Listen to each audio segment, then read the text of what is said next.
like work is like just like talk. Oh. I think there's that one kid here from that one sports system. Elk City. Yeah. There was one I went to dunk it. He was warming up. And like grabbed the rim and his legs went out and he just nosedived. Ooh.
Hey, before we start, I'd like to recognize a gentleman that's been here 54 straight years.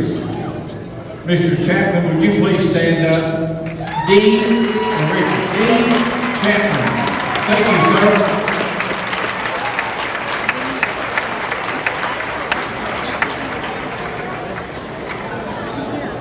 And the good brother is down here. Thank you.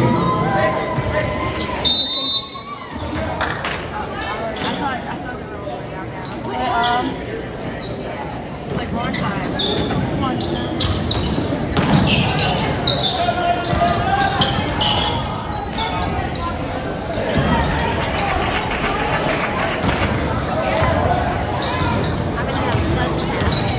a nap. I'm thinking about it. I think we're going to fall asleep and back to tomorrow.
they beat our boys out.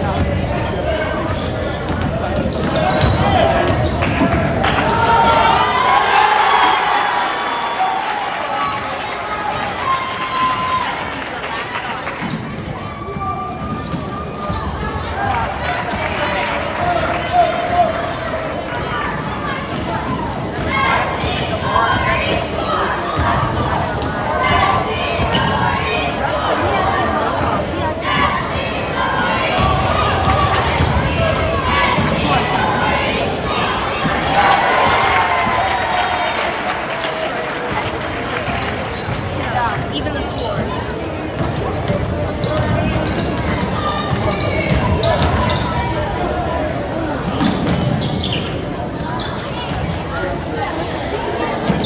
Yeah, he's so hot that.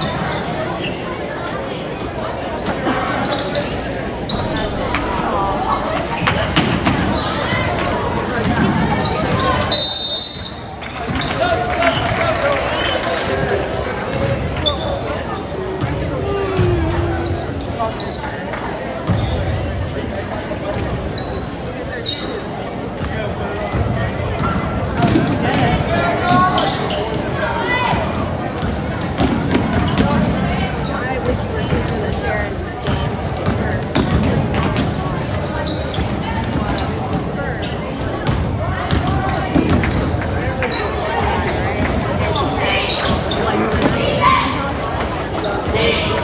I saw him. I was at that game. His name's David.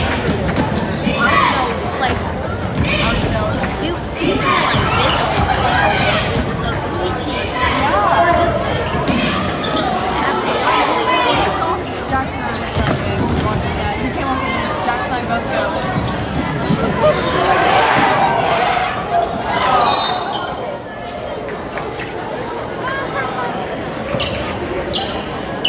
I'm ready to go.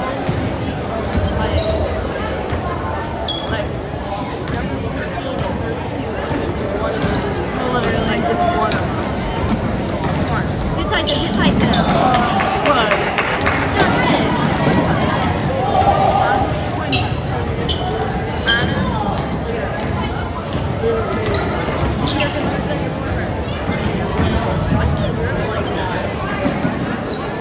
Shoot it! Shoot it! Come on, Tyson. Come on, Tyson.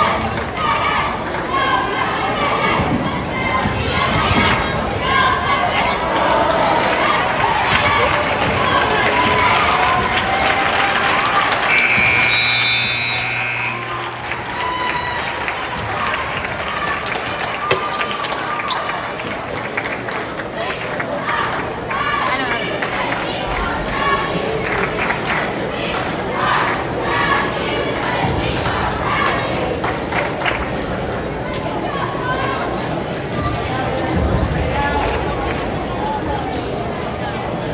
I think the freaking bathrooms though are retarded. Yes, it was so confusing. Like, every single stall looks like a stall for the wheelchair people. Every single stall. Yeah. Why is there that one big mirror? I know. No seats. That is Booty Hall.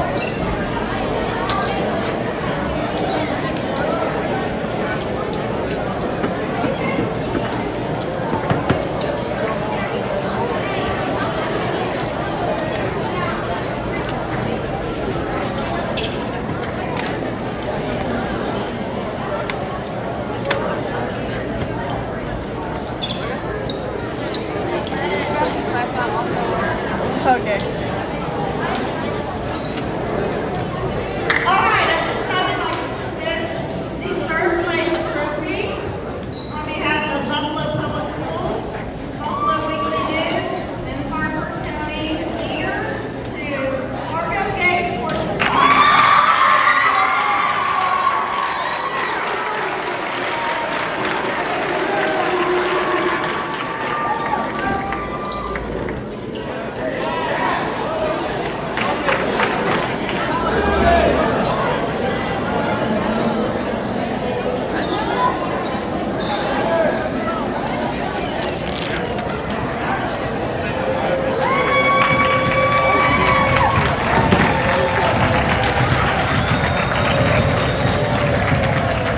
right, ladies and gentlemen, it's time for the game. Cardinals will be taking on Canton for the championship here in Buffalo. 61st annual Buffalo tournament.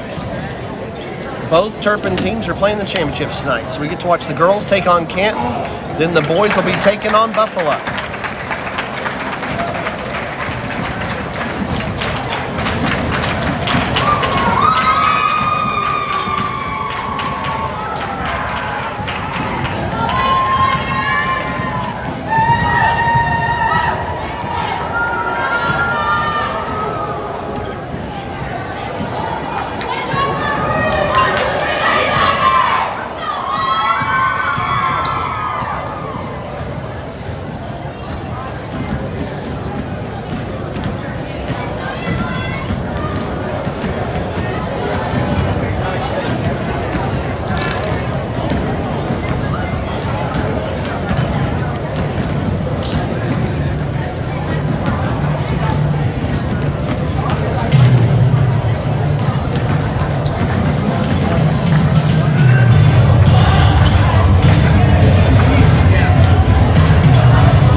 Cardinals taking on the Canton Lady Tigers.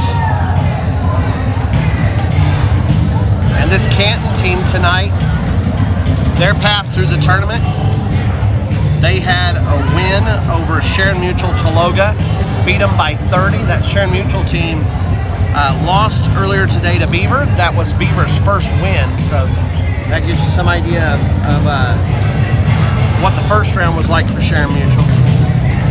Then yesterday, Canton beat Fargo Gage Fort Supply. Now, our Lady Cardinals had taken on Fargo Gage Fort Supply at the beginning of the year and had a pretty comfortable win at home. Now, our boys had a comfortable win at home, and then yesterday, Bulldogs from Fargo Gage Fort Supply really gave us a tussle. Really tough game. Cardinals pulled it out in the end and won it, but it was a big challenge. Turpin's path, they came in the first round. They played Beaver, won very big. That was a 52-22 game. The Cardinals had called off the Dogs by the end of the first half, and we got to watch some fun, mixing the lineup up a little bit. Second half was essentially a scrimmage for that 30-point win. And then yesterday, Lady Cardinals took on Moreland. That's the second time they played Moreland this year. First time was in Moreland and on their home court. Moreland didn't offer nearly as much of a challenge, but last night it was quite a back and forth game. The Cardinals held the lead for most of the game, but Moreland did have the lead for a short time in the first half. It was quite the game. Cardinals came out on top. Abby Buller ended up carrying a lot of the scoring load. The girls played tremendous defense, but Buller leading the way as far as points go with over 20. They were needing somebody to put points in, and Buller stepped up. On the first day against Beaver, several Cardinals hit double figures. And tonight against Canton, this Canton team, they don't have a history this season of scoring a lot of points, except for their first game of the year. They did drop 74 on A-Line Clio, which is also co-oping with Freedom. They scored 74 in that game, but to give you an idea, their opponent only scored 9 points. So Canton has played a bunch of ranked teams.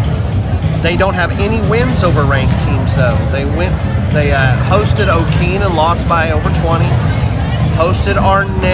Played Arnett in their own tournament, lost by over 20. Took on Thomas.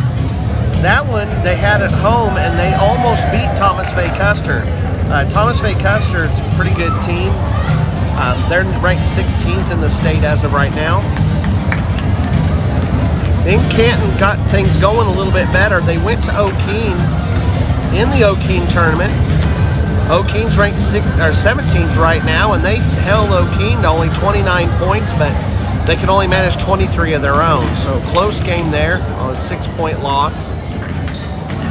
Then they went to Hydro Eakly. Hydro Eakly was an absolute powerhouse last year, and they're really good again this year. They're ranked 13th, and Canton was able to hold with them and keep it close. They lost by only 6 in that game. That was just a little over a week ago. So it's been an up and down season for Canton. They've struggled to pull off the wins against the harder teams, but they are 10-8. So they've played through a schedule that's fairly easy. When they are getting wins, they're getting them by a whole lot, and then when they're playing the challenging teams, they're coming up short. In some ways, that's not unlike the comparison you can make with Turpin. Turpin has had a lot of big wins this season against overmatched opponents. Then they've taken on a bunch of highly ranked teams.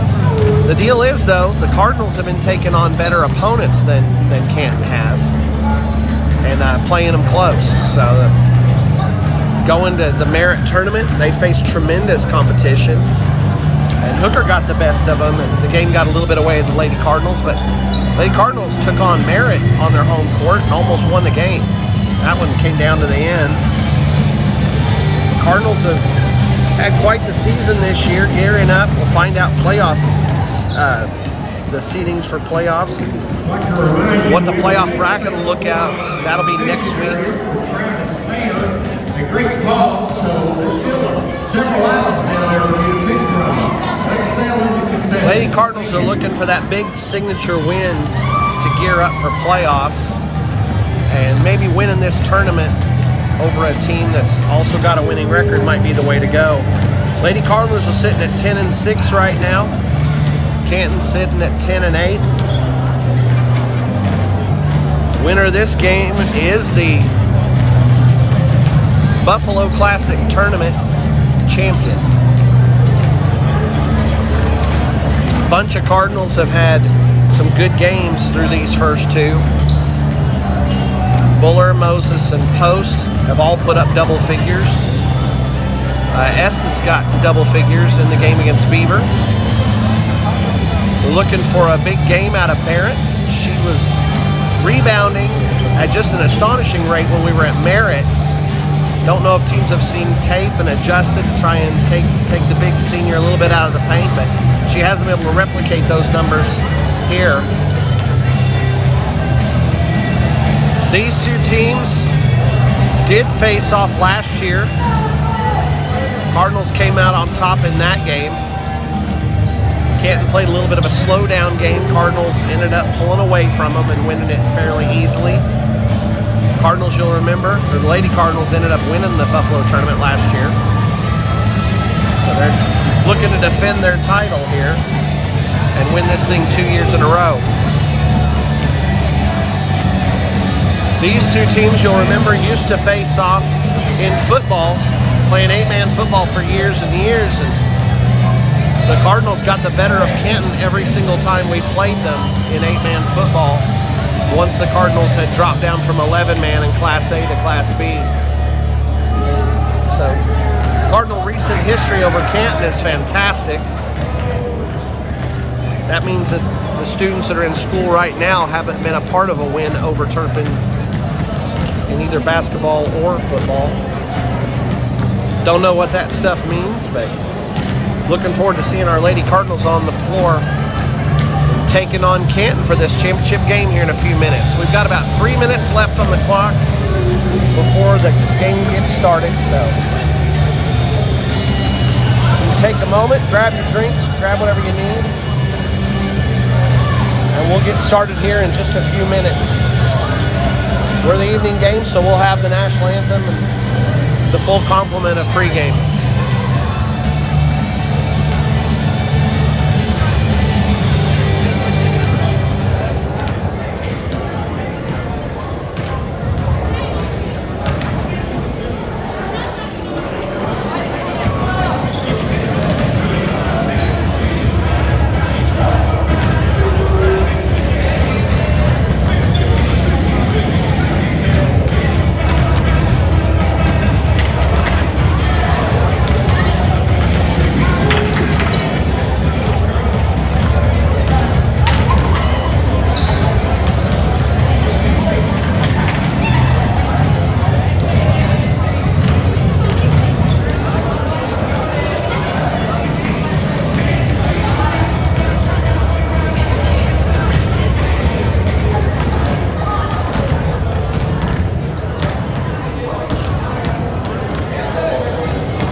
to the championship round of the tournament. Tonight's contest features a game between the Lady Tigers of Canton and the Lady Cardinals of Turpin. Let's meet the visitors. Number 1, Camden Holtz. Starters for Canton.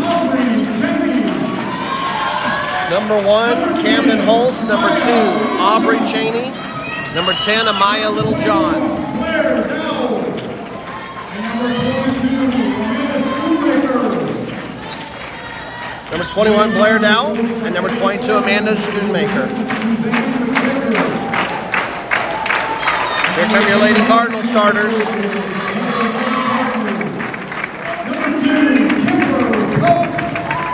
Number 10, Kemper Post. I'm sorry, number 2, not number 10. Number 3, Abby Buller. Number 5, Shelby Moses. Number 11, Megan Weber.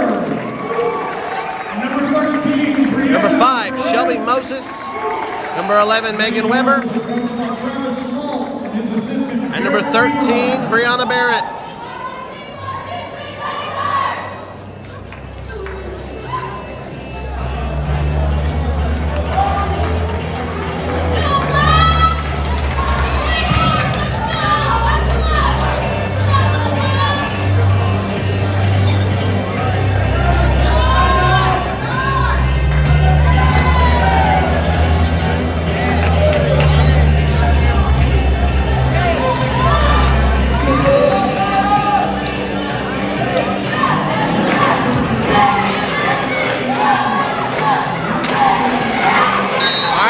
With the tip.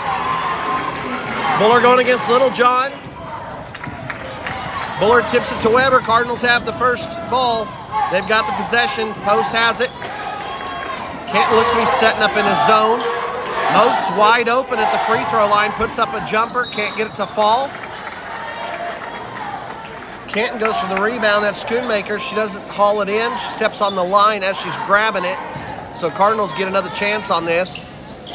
Oh, they go for Buller in the corner. Blair Dowell's ready for it, steps in front of the pass and steals it. So, looks like Canton might have watched a little bit of film. Littlejohn drives towards the paint, kicks it into the corner. Dowell's got it, back to Littlejohn up top. Littlejohn to Holtz, Holtz into the paint, back out to Littlejohn. Lady Cardinals running a man-to-man like they did yesterday. Long shot put up by Cheney. It's a miss. Rebound to the Cardinals. Didn't catch who got the rebound. Buller's got in the corner. She's going to go for a three. It's off just a little bit. Rebounded by Cheney. Littlejohn struggling with her equipment. There she comes back into the picture.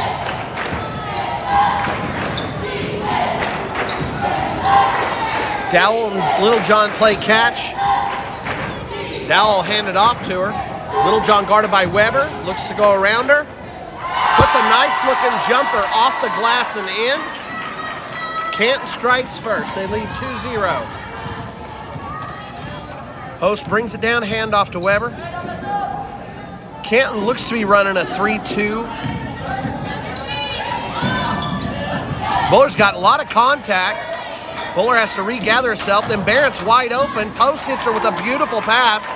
Barrett's not ready for it. Seems to be going around.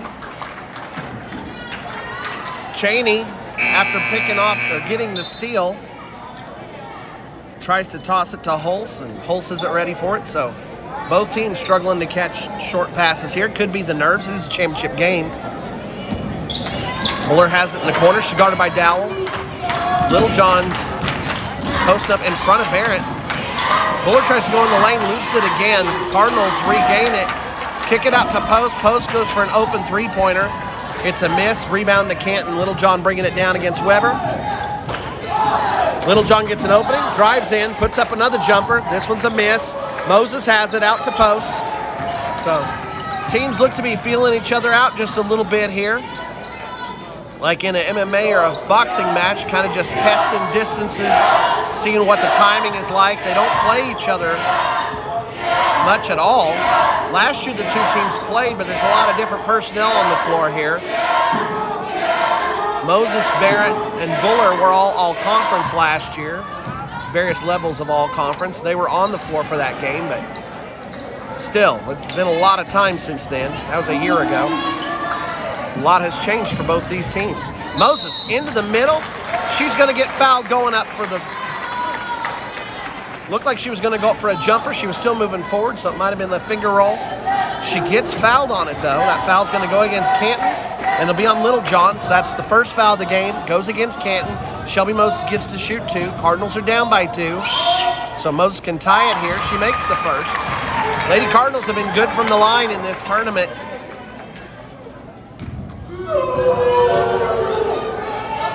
Moses puts up the second, drains them both. Nothing but net. Cardinals are all tied up with Canton. Cardinals are in the white. They were the #1 seed in this tournament. They've played like it. Littlejohn and Weber working against each other. Cheney has it out on the side, working against post. Kick to Dowell, and then back to Littlejohn. Tell you what, Littlejohn's a lot of the offense so far for Canton. Littlejohn drives to the right side post, puts up a jumper off the glass and in. Post has a pass for Weber, tipped away and stolen. The post hurries down the other way. Cheney tries to run through her and will pick up a foul. Cardinals average just over 1 charge a game. Sorry, that was Holst, not Cheney. Cardinals average over 1 charge a game. They've had games where they get multiple, and they're averaging multiple. That was silly to say, wasn't it? Buller's got it outside. Barrett's posting up inside. Cardinals are running 2 post offense here. Sometimes they'll run 4 out, especially against teams that like to run a man. But so far, the 2 post players are working high post, trying to get it to one and maybe hit the other one on a quick pass. Canton sucking the defense in quite a bit. Cardinals have tested the 3-point line. If they get hot, we'll see what happens if the Lady Tigers will try to stay in it or not. Holst goes for a jumper, doesn't hit it. Cardinals in transition. They've been fantastic in transition in this tournament. Buller pulls it out. Cardinals look to set up a half-court offense here. Canton's swinging that zone defense in a little bit of interesting ways, kind of making the passing lanes different than what you expect from a 2-1-2. Cardinals play against 2-3s or man-to-man, occasional 1-3-1. But this 2-1-2, the angles are just enough different. You'll notice the high post isn't open like it would be, but that means the low post is. They pass it into Shelby Moses. She's wide open for it. So open that Canton has to foul before she is able to get that shot off. That's Blair Dowell picking up the foul. Canton already has 3 fouls. Moses takes advantage. They catch him sleeping. Post and Moses use the telepathy to figure out where the cracks are going to be in the defense. Kemper hits Shelby. She's able to put in the quick jumper. And it's a tie game. Missed shots rebounded. Post has it. Bounced off the official. That should be out of bounds. I guess we're not going to call it that way tonight. So it got knocked away from Kemper. It was going out of bounds and bounced off the official.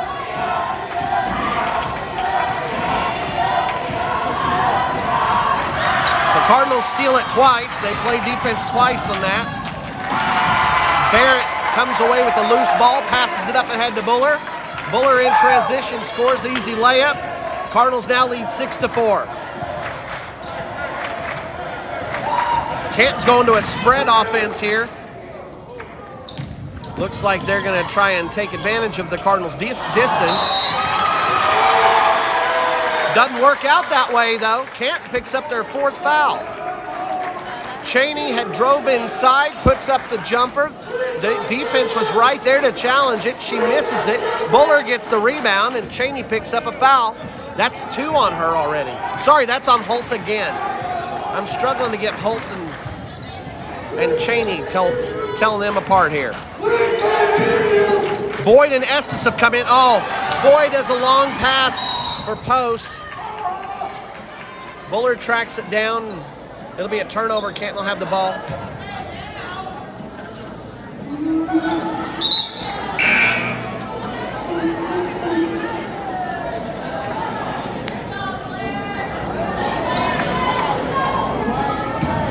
Interesting, Canton and Fargo Gage Ford Supply have comboed up to cheer against the Lady Cardinals tonight. Their student section's right across the way from us. You'll be seeing them in the shot. Little John's got the ball up top against Boyd. Cardinals have a 2-point lead. Canton trying to spread out the Cardinals' man-to-man defense. They may not realize how fast the Cardinals are. Boyd picks up the ball, gets tangled up with Little John and goes down hard. That's going to be another foul on Canton. I think that's Little John's second.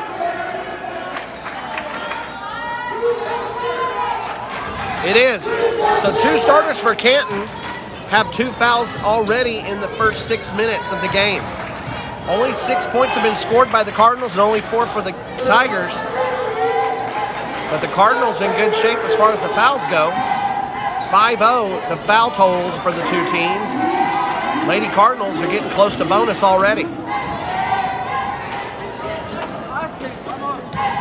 Moses has the high post. Tell you what, that defense, they're really trying to collapse in on the post players. If the Cardinals want to kick it around, they're going to have some openings for the guards. Estes is open, hits a nice looking jumper from the free throw line and extends the Cardinal lead to 8-4. That's the other thing that'll happen is the high posts are going to start coming open in the gaps up top. Little John working against Boyd. Drive inside by Dowell. Kick out on the edge. Green, who's just come in, kicks it to Little John. Little John drives, and they're going to get the first foul called on the Cardinals.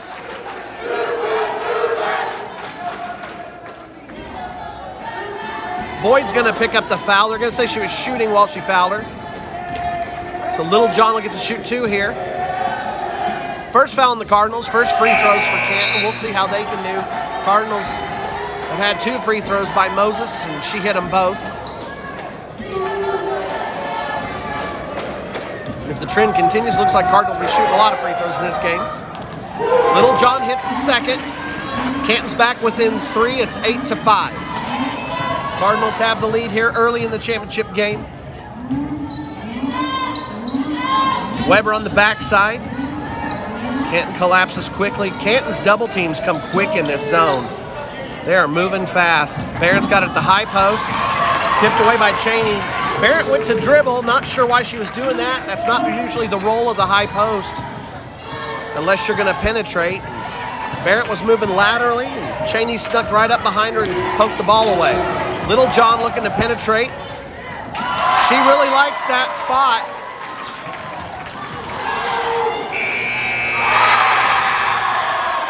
Steal on the inbounds pass. Cardinals weren't being careful. Canton hits 4 straight points to end the quarter and take the lead. So Cardinals were up 8-4. And before you know it, you blink and Canton's dropped in a couple of buckets.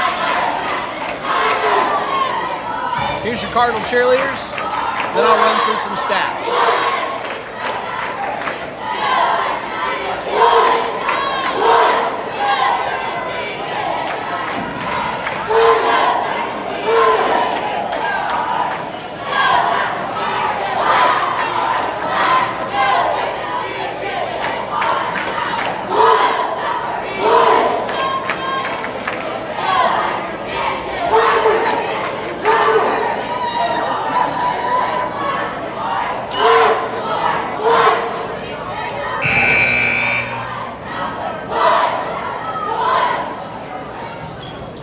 Post has a rebound and an assist.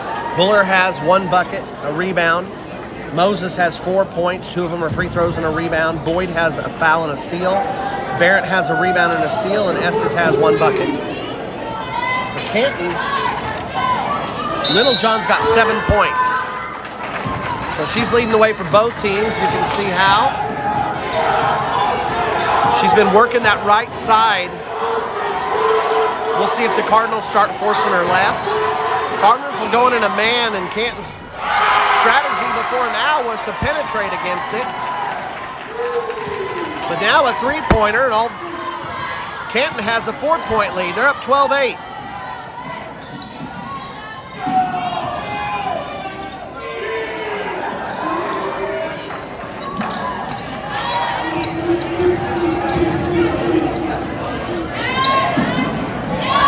Long pass intended for Weber.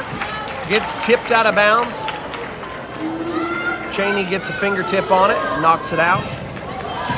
Cardinals going to have to figure out the half-court offense here. They only scored 8 points in that first quarter. Canton's used to not scoring a lot, and they like to hold the score down if you look through their recent history.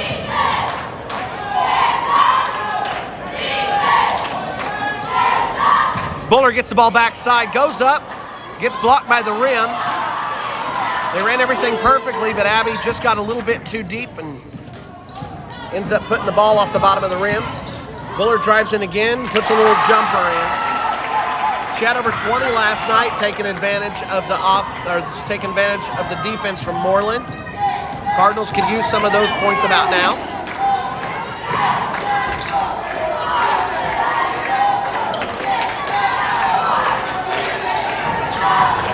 Canton continuing to work against the Cardinals' man-to-man defense. Out on the edge to Hulse. Littlejohn's got it. Littlejohn, notice they're clearing that right side. She's been liking that right side an awful lot. Then Hulse comes over and she'll receive the pass.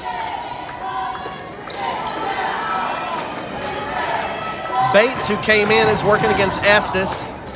2 bench play. Oh, ball gets tipped. Buller went for it. Hulse hauls it back in. Drives inside and picks up a foul on Estes. Hulse will go to the line, shooting 2. So the Cardinals' man-to-man defense here kind of being used against them. Canton is trying to spread things out and drive. So far, it's working for them. They're getting in deep into the Cardinals' defense. As far as fouls go, that's only the second foul on the Cardinals. Canton had 5 through the first 6 minutes of the game and hasn't had a foul called since. Barrett gets the rebound after the miss. Canton leads by 3, 13-10. Buller's got it up top.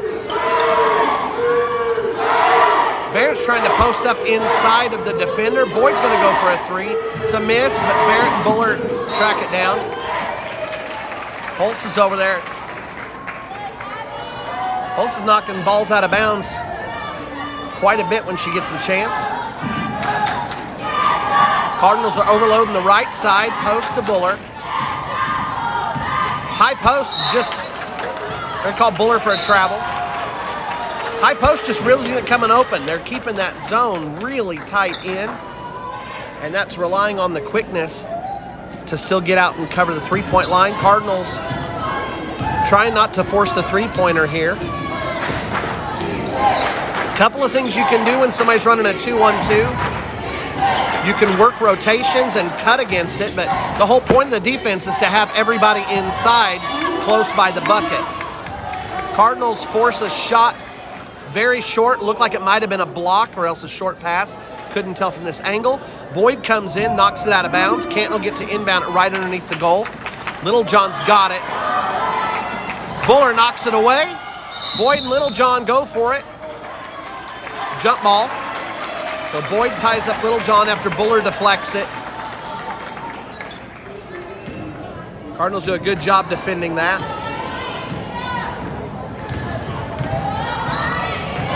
Post has it up top, fakes the 3. That's another thing you can do. You can start using fakes or just go ahead and shoot the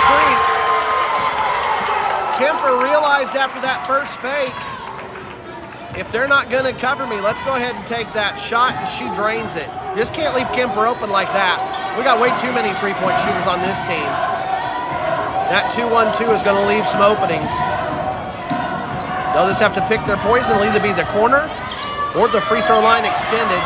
Ball gets tipped. Buller's going for the loose ball. Littlejohn dives for it and hits Abby's feet. Not sure if it's called on Littlejohn or not.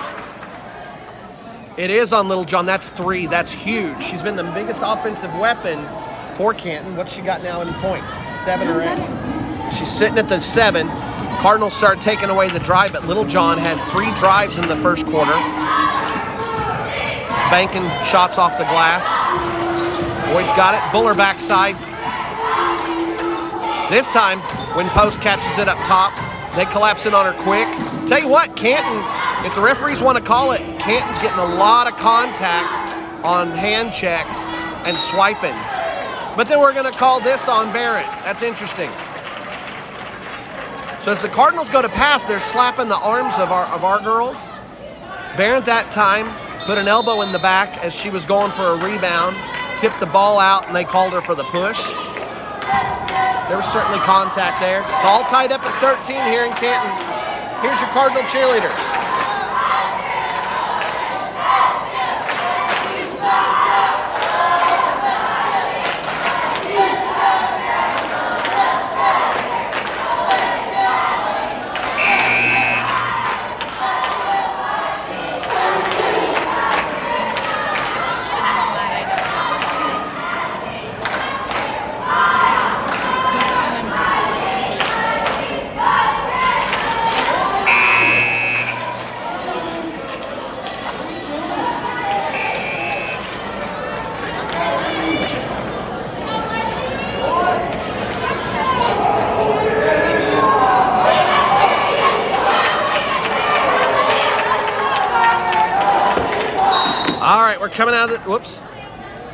Coming out of the timeout. Canton took that timeout. That was their first. Cardinals have not used the timeout yet.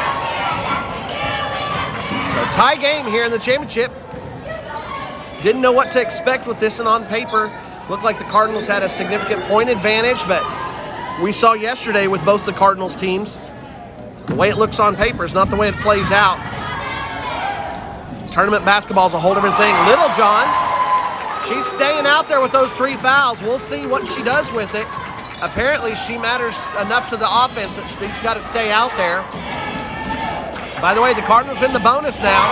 Kemper post, lines it up, sights it in, and drains it from 3. She's got 2 3-pointers, and the Cardinals retake the lead 16-15.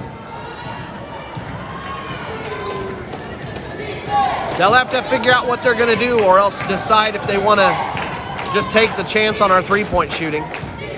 Little John's got it up top. Cardinals have switched to a zone. That'll take away the penetration from Little John, but we'll see if Canton can shoot from outside. Hulse has it up top, back to Little John. They're really working it to Little John a lot. Back up to Hulse. Hulse will take a long 3. No good. Moses has it. A lot of contact from behind from Schoonmaker, but they don't call it. Buller to Boyd. Boyd penetrates in, kicks it back to post. Looks like, Brianna puts up a shot. Gets fouled as she gets her rebound and the putback. Nice job by Brianna. Posted hitter on that nice pass. Well, I was going to say, right before that quick pass, Kemper got ahead of me. Kemper had lined up outside, and it looks like they've switched either to a man or else adjusting the defense to try and take away the 3 from Kemper. Brianna getting ready to shoot an and 1 here. Drains it. Cardinals lead by 4, 19-15. Coming in the last 2.5 minutes of the first half. Cardinals are in the bonus. They're shooting for everything now. They'll get free throws for any fouls other than offensive charges. Another 3-pointer from Canton. They were waiting on the Cardinals to go to that zone. Buller tips the rebound. Boyd gets shaken up, comes down hard. Buller tips it. I think Barrett ended up with the rebound. Might have been Moses. Moses goes, it was Moses with the rebound. Moses goes for a 3. She can hit him, but she doesn't take a lot of them. Long rebound goes Canton's way, so the two teams trading 3-pointers here on these possessions. Punctuated by that and 1 from Brianna Barrett. So it's turned into a long-distance shooting match here. Holtz has it back up top. Cardinals running that 2-3. Barrett really working the paint. Dowell has it on the outside. Back up top to Holtz.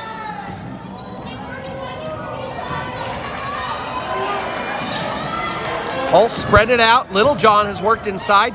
Gets double-teamed by Moses and Barrett. She has to kick it back out. Barrett working on Little John, so they're trying to work it in Little John's hands as much as possible. They're running a 4 out here against this zone. So, and then a travel. So, Cardinals forced Canton to have to go to a patient style offense, and it didn't work. They were trying to find openings for Little John, but Cardinals have figured out that song and dance now. 4-point lead for the Cardinals. Canton's been forced to go to a man-to-man here after the Cardinals started hitting it. So once they go to a man-to-man, get ready. Cardinals can also take you off the dribble. Abby Buller doing the damage there. Little John's been trying to drive in. Abby Buller shows her how to do it also. And guess who picked up that foul? That's Amaya Little John. If they leave her in, she's running a significant risk. The dare that Coach Baldwin was taking there was significant by leaving Little John on the floor. It's pretty obvious she's their main offensive weapon. They're running that offense through her in more than one way, at the point and then when they ran a 4-out and put her in the post. And Buller takes advantage of it, comes right at her, attacks on offense, draws the foul, and Buller makes both free throws. And Cardinals now lead by 6. Little John's on the bench. We'll see what the Lady Tigers go to here. Holtz will drive in, runs right in between Weber and post. Tell you what, she just made up her mind. She was going to charge right into the middle. I don't mean charge with offensive foul. She was going to make it in the paint no matter what had happened. By the way, Estes and Weber have come in. Boyd and Moses have taken a seat. That's the 4th team foul on the Cardinals. Holtz puts up a quick jumper. That spot on the floor has been the most damage against the Cardinals defense. This time it's Holtz hitting a little jumper from there right off the backboard. Post uses a nice screen from Brianna Barrett. Comes to the left corner of the free throw line, puts a jumper in. Cardinals have used the free throw line in many different ways. Jumpers from Estes and Post, as well as free throws from Moses and Buller and Barrett. Holtz has it up top. Looks like Canton is going to go ahead and let the clock run. She looks over at her coach. They run things. They've only got 4 seconds. The Holtz long three. It's a miss. Buller's got it, and that'll be the end of the half. It's been a challenge here for the Lady Cardinals. Lady Tigers came out strong in this game. Cardinals had jumped out to an early lead. Lady Tigers roaring back, pardon the pun. But then the Cardinals responded. Some fantastic strategy shifts by Coach Smaltz, assisted by Coach Biebermeyer, led to the Cardinals regaining and then extending the lead out to 6 points. Here's your Cardinal cheerleaders, and we'll run through some stats.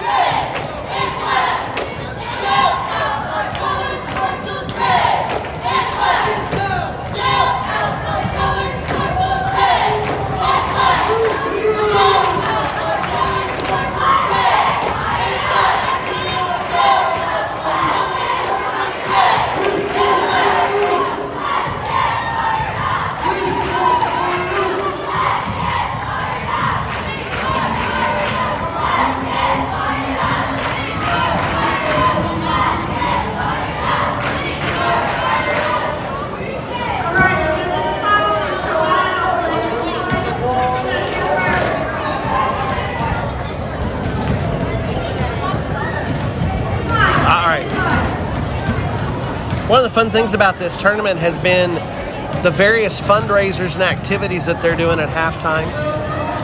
They've done paper airplanes and various types of shooting games. Often what they're doing is playing for pop. You can see them wheel it out there. They did some game for a box of chocolates. While that's going on, I'll run through some stats for you. Kemper Post has 8 points. She hit those 2 big 3-pointers to help force Canton out of their zone defense. She also has a rebound and an assist. Abby Buller's got 6 points, 2 buckets and 2 free throws to go with 2 rebounds. Shelby Moses has 4 points. 2 of those are free throws to go with 3 rebounds. Tatum Boyd has a foul and a steal. She looked like she tweaked her injury.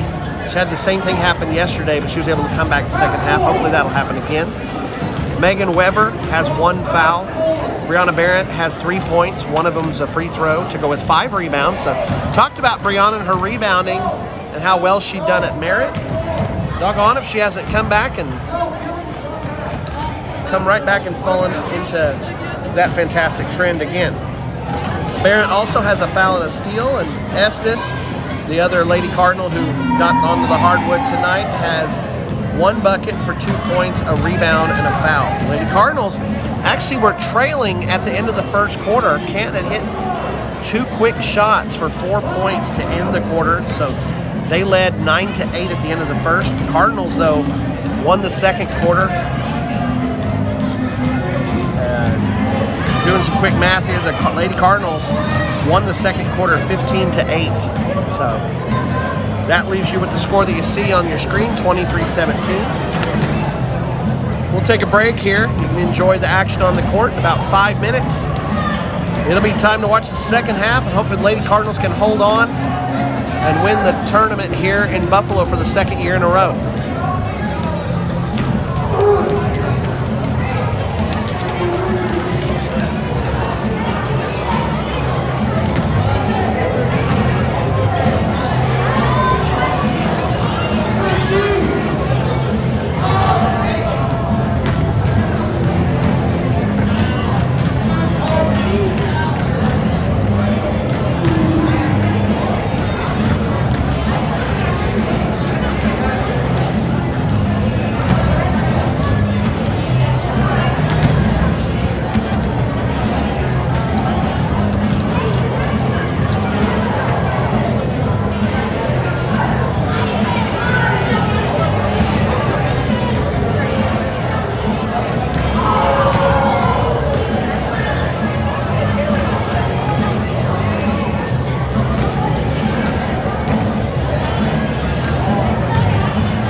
Canton starts the second half with the ball. Starters for the Cardinals. Starters are back on the court. It's Buller and Moses down low in the zone. Barrett in the middle. Weber and Post up top.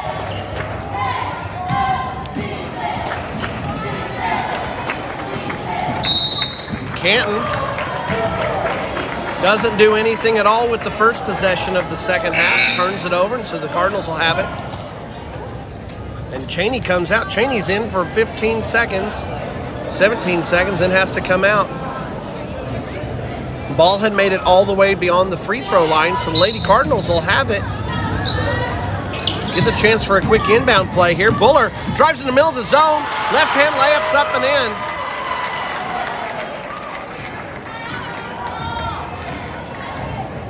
Buller really challenged Moreland's defense last night. They didn't have any stop for the Turpin Jr.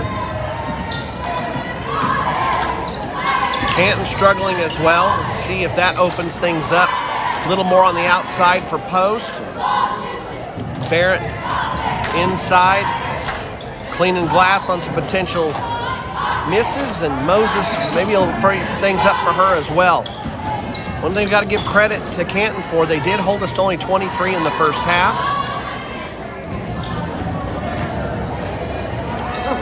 Canton trying to figure out what to do with the Cardinals defense here. Barrett's going to get called for a foul on the baseline. Holtz took off on the drive, went baseline. Barrett gave her a little bit of a hip check, and that's going to be enough for a foul. That's Barrett's second, first of the half for either team. Kick out to Holtz. Holtz will go for three. Doesn't hit it. Buller and Weber go for the ball at the same time, so neither one can quite hold on to it.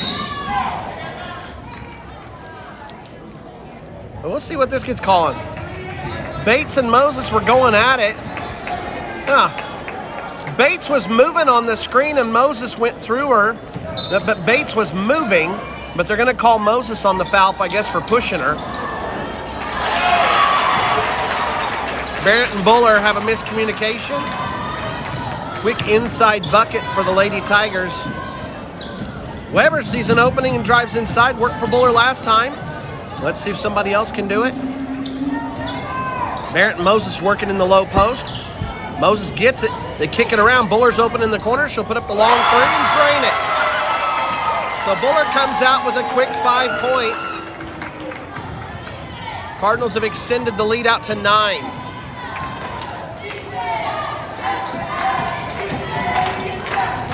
Little John's back in. Remember, she's playing with 4. With what we've seen from the Canton offense, they've got to have her out there. Pulse has it in the corner. Watch Canton inside. The way they screen and the way they're trying to impede the Cardinals defenders in getting toward the ball. Look at the moving screen trying to be set up out there on the outside with Buller. That was Bates. Bates was setting up like she was in some sort of football blocking position. Long shots a miss. Buller's got it. Cardinals in transition. They've got a 3-on-2 here. Buller right past Little John. Buller doesn't hit the layup though. Buller knew that Little John couldn't defend, so she went right past her, but got to sink the layup.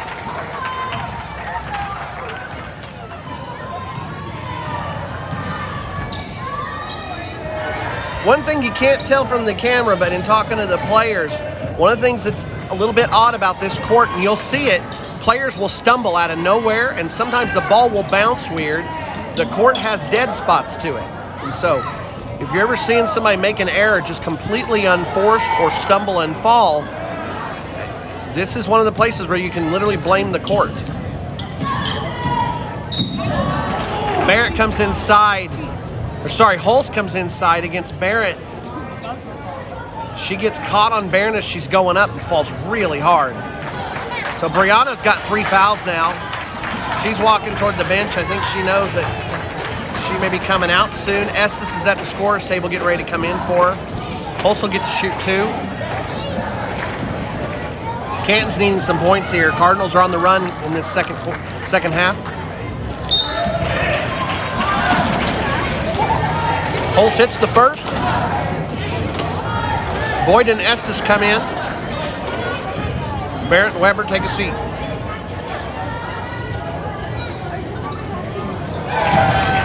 Hull straightens them both. Canton was needing those points. That pulls them back within 7. Cardinals are in danger of getting to double digits. Moses off a beautiful pass from Post. Post doesn't get credit on the assist because Moses put the ball down for a dribble, but that was just a fantastic pass by Post, threading the needle right over the top. Moses, great job catching it and getting in position to put that shot in. So Cardinals lead by 9 again, 30-21. Cardinals offense starting to hit here in this second half. Littlejohn's up top. Cardinals zone. It's going to leave some openings for Canton, but so far Canton's not able to take advantage of it with 3-point shots. Instead, it looks almost like they're trying to free things up inside. I tell you what, if you watch inside, the way Canton plays, the physicality, the way they're trying to pin the Cardinals players, that time it was Cheney. She wasn't throwing elbows, but she was trying to hook Cardinals players. It's just hard play. And then Moses goes up, can't get the ball to fall. Estes gets a rebound. Littlejohn scrambles with Estes and get knocked away.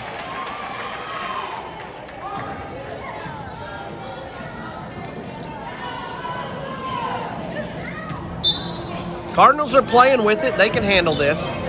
They played physical ball before, and when we hit playoffs, you'll see a lot more than this.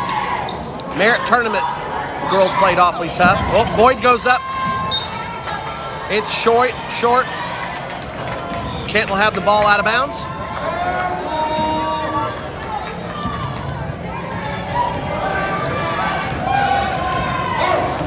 It's interesting, last night, Cardinals players stayed to watch Buffalo playing Moreland and joined in with the Buffalo student section, had a lot of fun. Tonight, for this game of the Lady Cardinals against Canton, you've got Buffalo, Fargo Gage, Fort Supply joining in with Buffalo and to cheer against the Cardinals.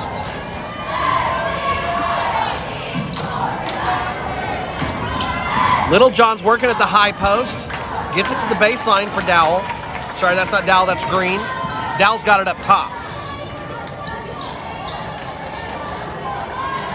Holtz again going for a long three. She hadn't hit any of those. Tipped out of bounds by Cheney. Tell you what, I do get a kick out of Cheney and how hard she's playing with intensity. I think some of our girls are going to get with some bruises before it's all said and done, but travel called on the Cardinals. Kent will get it right back.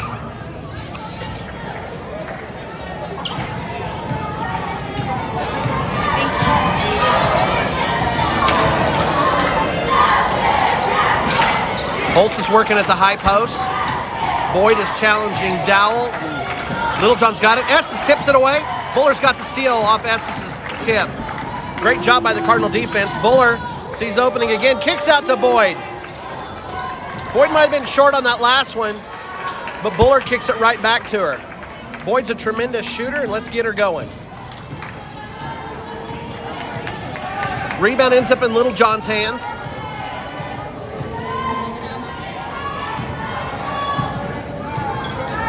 Canton spreading things out again. They seem content to keep the game close and just go ahead and run a bunch of clock. There's 1:40 left on that clock, as you can see.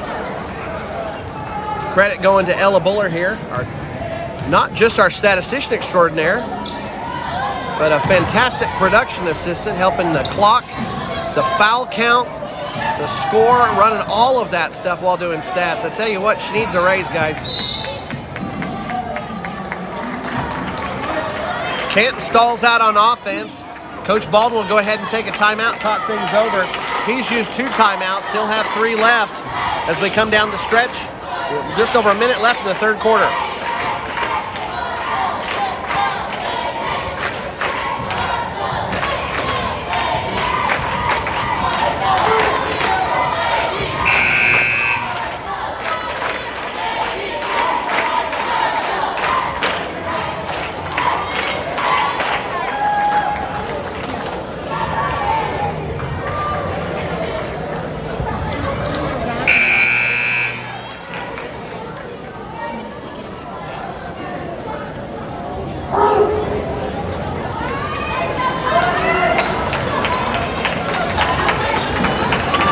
All right, coming out of timeout, same lineup that was out there a moment ago. You got Buller, Moses, and Estes down low on that zone. Boyd and Post up top on the zone. Canton has the ball coming out of timeout. Little John is on the floor. She's playing with 4 fouls, which is going to limit her on defense considerably. They're running a 4 out, trying to get Little John open in the middle. That Little John working in the middle of it. Sorry about that. Little John working in the middle of that zone. It won't free her up, but what they're trying to do is get the Cardinal defense to collapse in so they can kick it on the outside. Now, not quite sure what that strategy is going to do other than run clock. And if that's the strategy, it is working. This time, Cheney's going to go for a 3. Canton isn't hitting 3-pointers, but they keep on taking them. Not trying to jinx us here or see Canton get hot. Post goes backside to Buller. Fantastic pass. Buller puts it in. Cardinals now lead by double digits. It's 11 now. Holst seems to have done something to her shooting hand. Buller's got 13 now, leading all scorers. That was kind of fun. Green came in trying to post up Buller. Considerable size difference there. Holst goes for a long shot. It hits the top of the standard, so it'll be out of bounds. So Canton, again, just keeps on putting up the 3-pointers. It's not going to, it just hasn't done any good. Buller up the court, quick. Boyd's going to go for a long shot. Just about gets it to fall. Cardinals leading by 11 here as we get ready for the 4th quarter. Winner of this game is the winner of the Buffalo tournament. Cardinals won it last year, looking to make it 2 in a row. Here's your Cardinal cheerleaders. Then we'll run through some stats.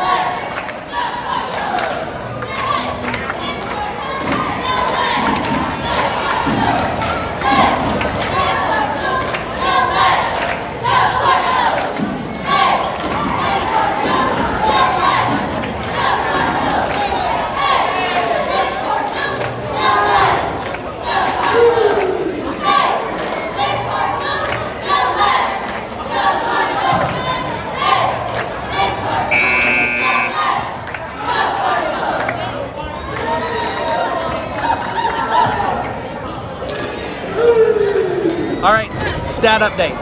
Post has 8, the 2 3-pointers, a chunk of her points to go with a rebound and 2 assists. Buller's got 13 now. There's a 3 and 2 free throws involved in that. 3 rebounds for Buller, a steal. Moses has 6 points, 4 rebounds, and a foul. Boyd has a rebound, a foul, and a steal. Weber has a foul. Barrett has 3 points. She's got 6 rebounds, 3 fouls, and a steal. And Estes has a bucket, or 2 rebounds, and a foul. Canton's got the ball to start the 4th. Little John's up top. Little John playing with the 4 fouls. It's really hampered her game. She can't play with the aggressiveness on defense that she had. And on offense, she's been reduced. Oh, travel there. They've been trying to work Holst.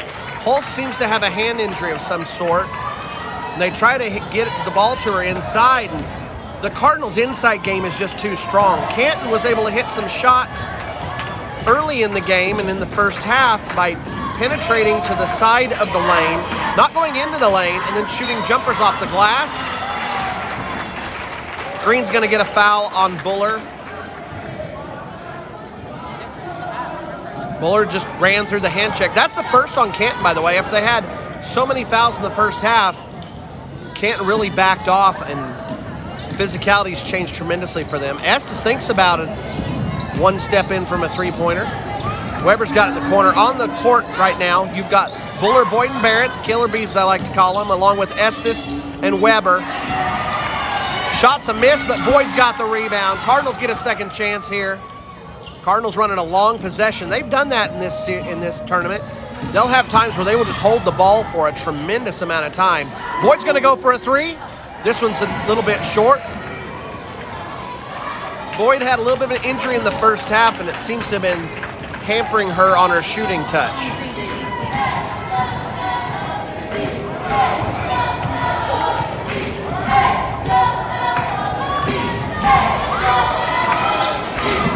All right, we'll see if Canton goes for another three. Hulse has it. Hulse passes up an opportunity there. Yep, here she goes. Another long three. Boyd's got the rebound. So what this is doing by taking all these three-pointers,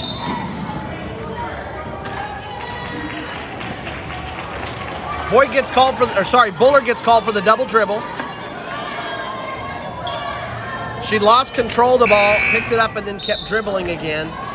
What she's got to do in that case, if she loses the ball, is she's got to come to a jump stop with it.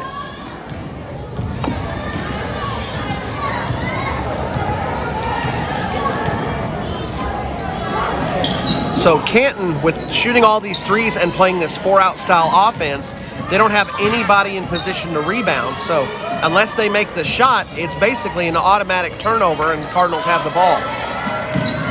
Green sets up. Boyd steps in front of a pass. She's going to have an easy layup here.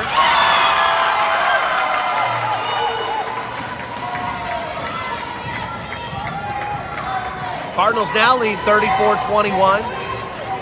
Looks like Cardinals are getting ready to set it to cruise control. I think Canton has tried everything they've got. I'm not sure if there's any bullets left in the gun here.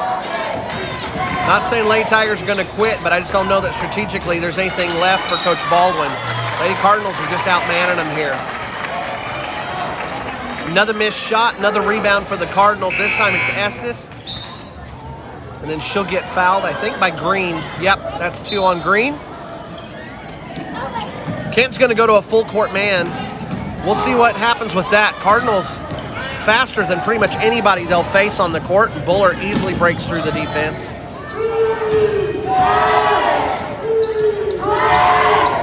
Boyd to Weber in the corner. Boyd hits it inside for Buller. They had the mismatch inside. Buller puts it easily up and in off the glass.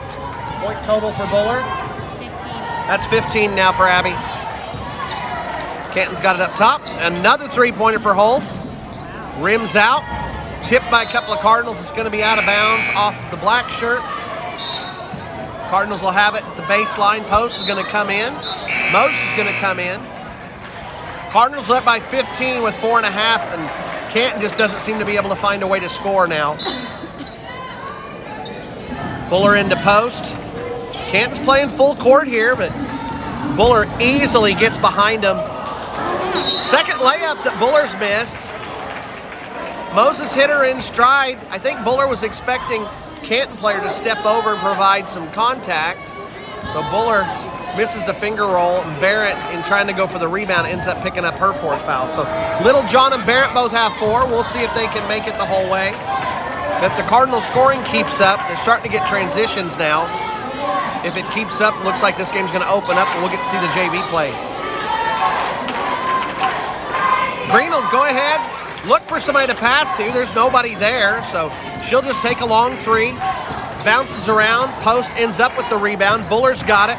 Buller kicks it to Weber, baseline, back to Buller. Moses has it, back to Buller.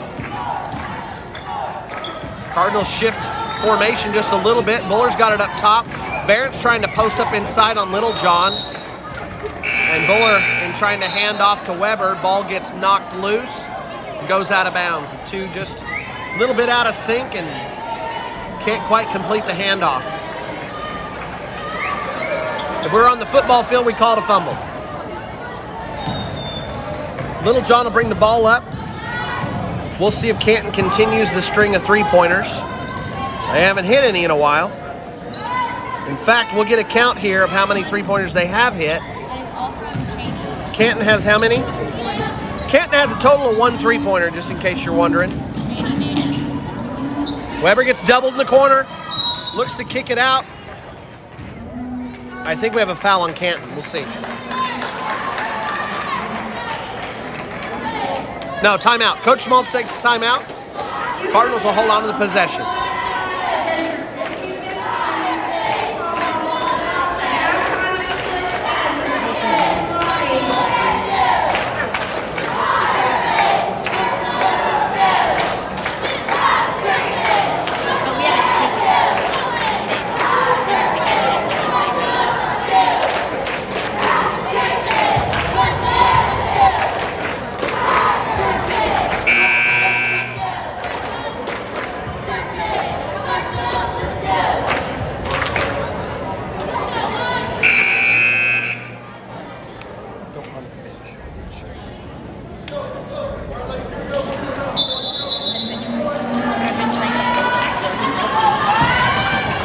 You don't have anybody else here.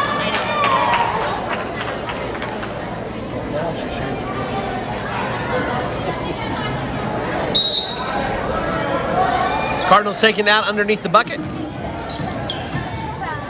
Weber receives it in the corner. They kick it back up top. They'll reset the offense here. Coming out of the timeout, you got the starters on the floor. Weber, Barrett, Moses, Buller, and Post. Canton's running starters as well. Buller dribbles through the lane. Looks like Cardinals might go ahead and let some air out of the ball and finish this game off and get ready to hoist the trophy. Yeah, they're waiting on Canton to come out and extend to him. And then Post hits Moses. Moses done a great job. Cardinals, they'll run those long possessions. Get your attention focused elsewhere. Then Post finds Moses. Moses puts it in for a nice easy point. 2 points, that is. And a 17-point lead for the Cardinals. Canton, we'll see if they go for another three. Post has it outside. Post tips the ball. Cardinals will tie it up. We'll see who has the possession arrow.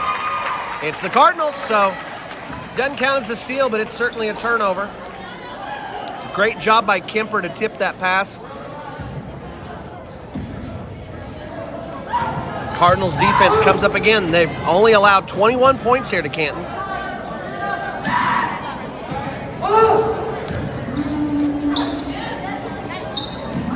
Cardinals extending Canton's defense again. Moses sneaking around inside. Little John's paying a little bit better attention to her this time. Buller just about went for it. You can see him looking. These girls have played together long enough that there's a little bit of an unspoken language here between them. Post saw what Buller was doing, sneaking through the back side. Post looked to hit her. Pass was a little bit behind, but was last touched by one of the black jerseys.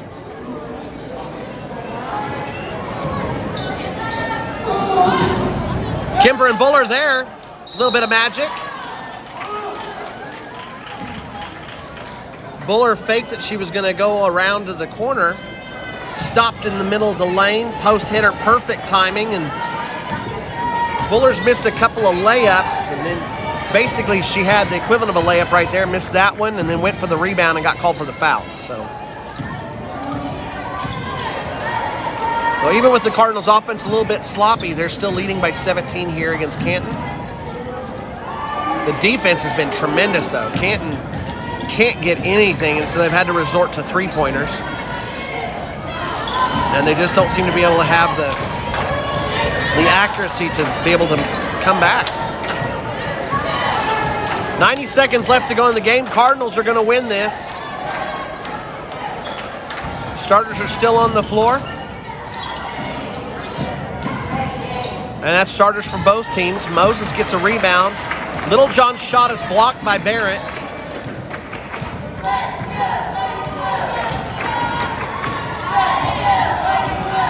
Post has it up top. Canton's going to go ahead and let this go, it looks like. Nope, they switched to a man.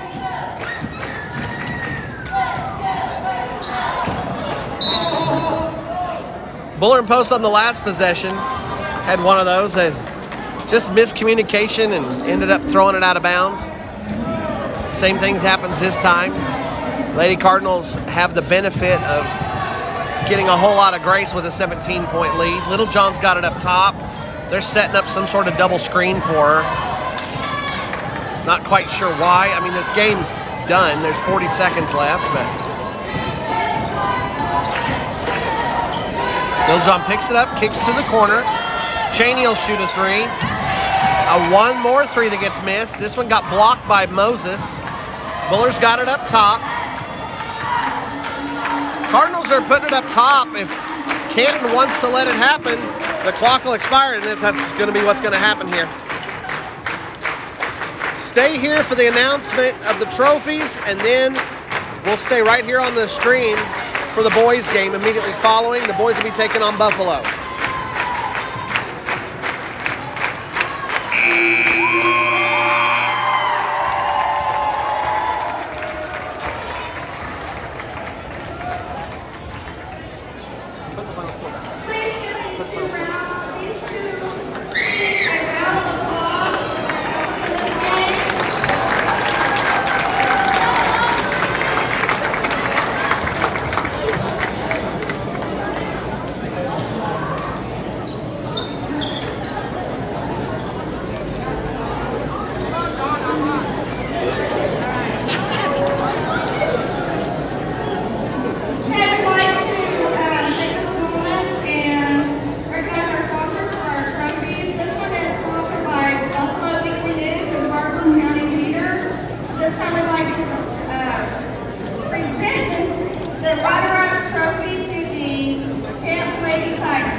Silver ball goes to the Lady Tigers. And your 61st annual Buffalo Invitational Tournament High School Champions for 2022-23 is Turpin.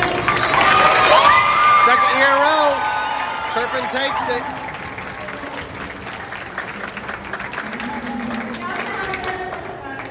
The winning coach. Coach Schmaltz gets the coach's plaque for winning.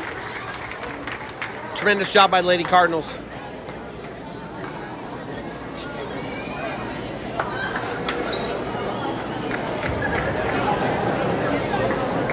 We'll run through final stats here in a second. The boys are getting ready to enter the court.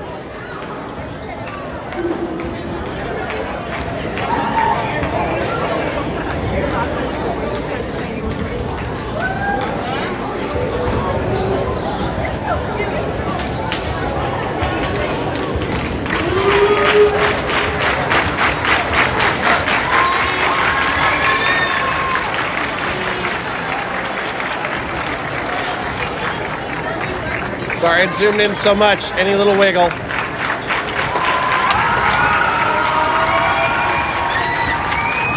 I know some of you like getting screenshots of that stuff, so I'm trying to give it to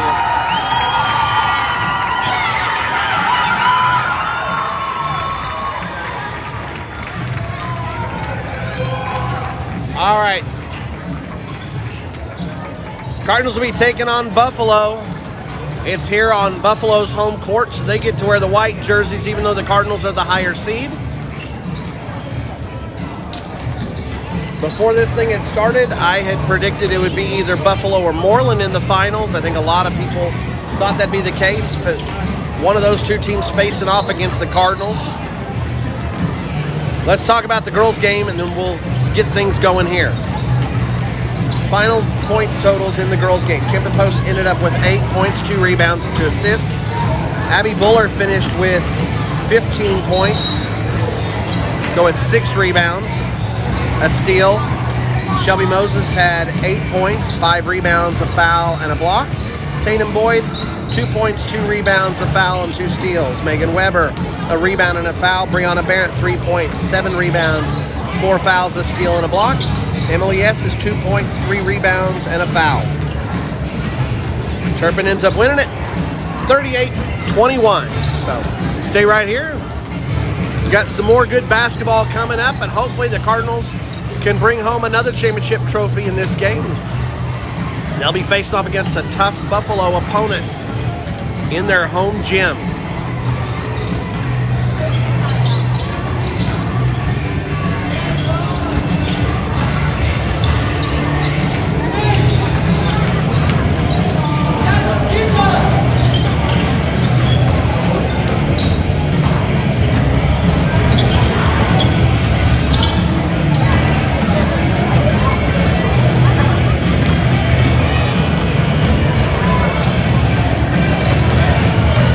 Let's talk a little about this game.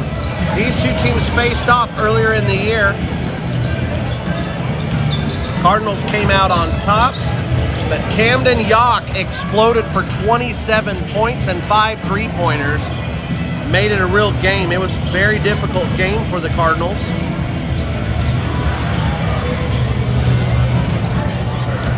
Buffalo, their path through the tournament to get to this game. And we have a cheesesteak making a fall hour that is still taking solid bids. So go down there and check that stuff out, folks. Thank you. Give me just a moment. I'll go through and give you scores of exactly what's happened for these two teams on the way here.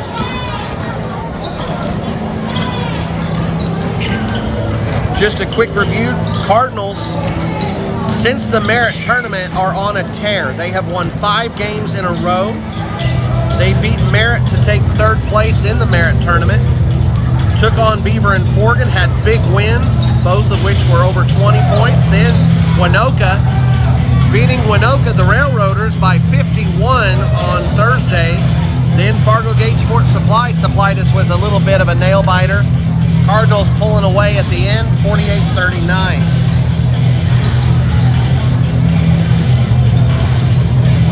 Now Buffalo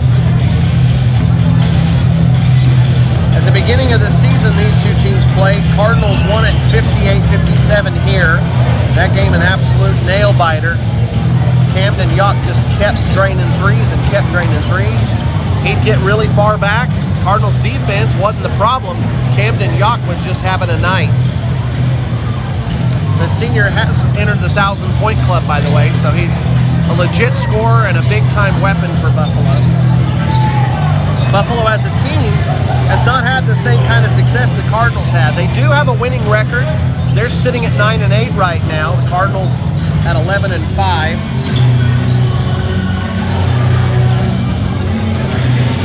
And as far as in 2023, Buffalo, before coming into the tournament, had lost 3 in a row.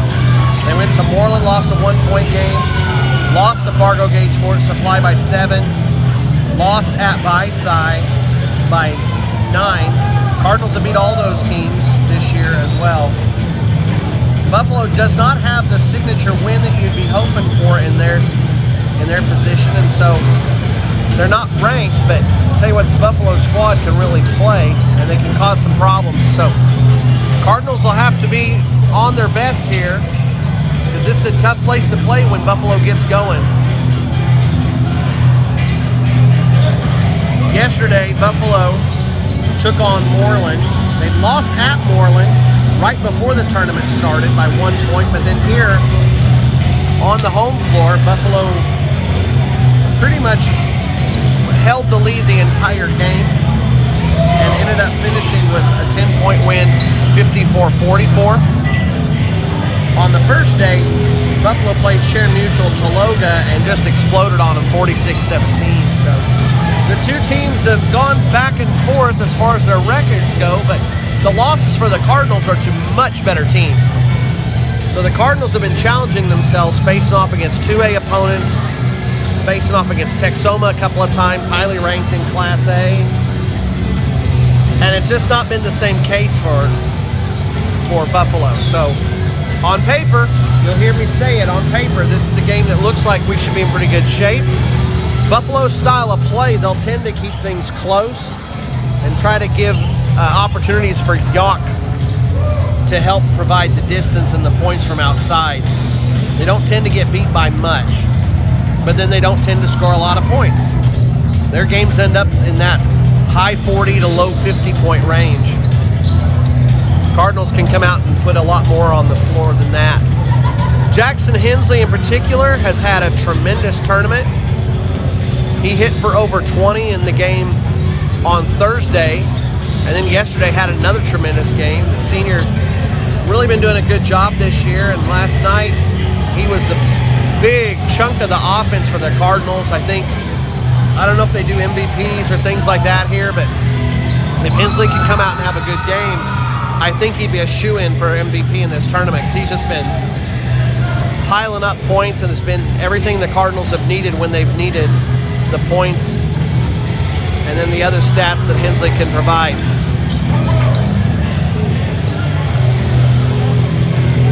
We'll get ready for announcements of starters. That'll be coming up here in a minute.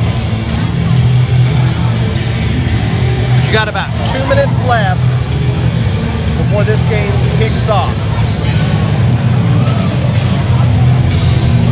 So it's your last opportunity to take a break, grab a drink, grab your snacks, and get ready for some great basketball here in Buffalo.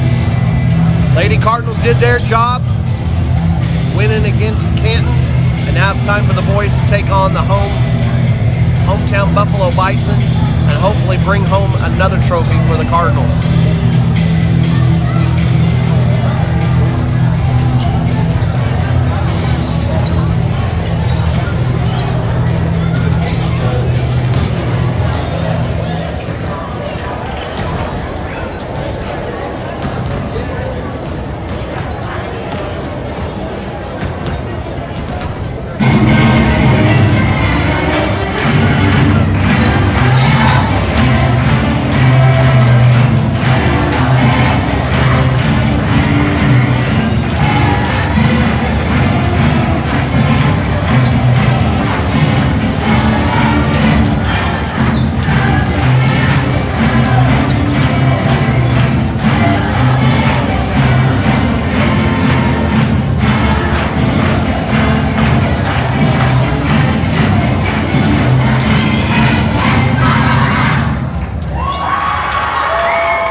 Ladies and gentlemen, welcome to the final contest of the evening, the boys' championship game between the Turpin Cardinals and the Buffalo Bison.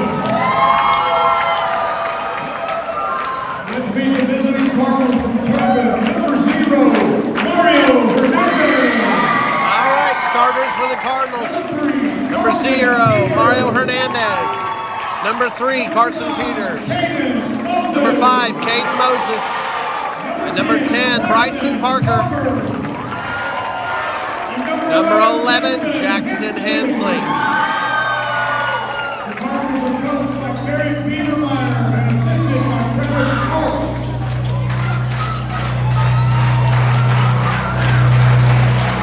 Now the starting lineup for the Buffalo Bison, number 0, Pedro Estrada.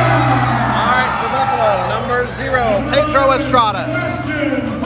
Number 11, Sebastian Hoffman. Number 13, Cole Brooks. Number 23, Camden Yock. And number 24, Emilio Ceniceros. The Bison are coached by Dusty Yock and assisted by J.J. Manning. These two teams had a lot of battles over the years. I mentioned it earlier. We'll see how it comes into play. Last time the Cardinals were on this floor, they took a game by 1 point. Jed Huffman took a pass and went the length of the court for a layup, essentially as the clock expired and the buzzer sounded to win the game. Cardinals facing off here. Hensley's going against Hoffman. Buffalo's all sorts of motivated for this game. Hensley tips it all the way out to Hernandez, and the Cardinals have the ball to start. Moses up top working against Brooks. Hensley out on the edge. Sorry, they go to Hensley on an alley-oop. Parker throwing it into him. Hensley doesn't make the initial shot for Parker to get the assist, but nice job on that. Hensley a little bit awkward trying to put the shot up in the air, but he was able to gather himself, get his own rebound, and put the shot in. Camden Yock's got the ball. I mentioned Yock's in the 1,000-point club. That's rarefied air in Oklahoma. He passes it off, and Brooks drives inside. Hernandez gets the rebound and gets fouled. So right off the bat, everything going right. Cardinals take the 2-point lead. And then Ceniceros picks up a foul. Parker's got the ball. Buffalo is running some sort of zone trap in the half court. Hensley's got the ball at the corner, back up to Parker. Buffalo drops back into a loose man. Parker working against Estrada. Peters picks it up, gets it out to Moses, working against Brooks. Moses out to Parker. Tell you what, Buffalo is motivated. You can see it, but why wouldn't you be? Playing on your home court in your tournament that you host, playing in the championship game, but Cardinals score another 2 points. This time it's Carson Peters driving inside, putting it off the glass and in, and the Cardinals lead 4-0. Estrada's got it working against Parker. Pass to Yock. Yock inside. Moses blocks the shot from behind. I think they're going to get Moses. Nope, it's going to be Hernandez on the body. No, they're going to say that he hit Yock's hand. Yock is the main weapon for Buffalo. Other people can score, but Yock is the one we got to really be careful of. And he doesn't have to get hot. He's just hot all the time. Yock's looking to play baseball somewhere next year. He's a senior, so you can do the math. He's looking to play in college somewhere. Tremendous athlete. Plays quarterback for the football team. They've had a lot of success over the years. He's done a good job playing basketball. He makes both free throws to pull Buffalo back within 2. Cardinals leading 4-2 here. Parker's going to take a 3 and drain it. Cardinals lead 7-2 now. Cardinals offense firing all cylinders so far. Yock with a great job He got around the first man. Cardinals had to adjust. Then he hit Siniceros for an easy layup from the backside post. Moses has it into the corner, quick for Hensley. Hensley penetrates, hits Peters from the backside. Siniceros hit Parker's hand. Contact doesn't matter. Parker drains it. Cardinals have scored on every possession so far. Yock drives inside, hits a little jumper, and so far both teams are as hot as can be. Cardinals with a 3-point lead, 9-6. Peters through the double team, gets knocked down. Parker's got to Moses. Moses wide open. Cardinals miss a shot. That's pretty much the first time other than Hensley's. And Peters goes in, tries to get another bucket to fall. Siniceros blocks it, but knocks it to where it's out of bounds by the time that Hoffman can grab it. So Hoffman caught it but had a foot on the line. Inbounds for the Cardinals. Cardinals going to have to work against this Buffalo defense, but so far Buffalo's defense hasn't stopped them a single time. Even in blocking the shots, Cardinals retain the possession.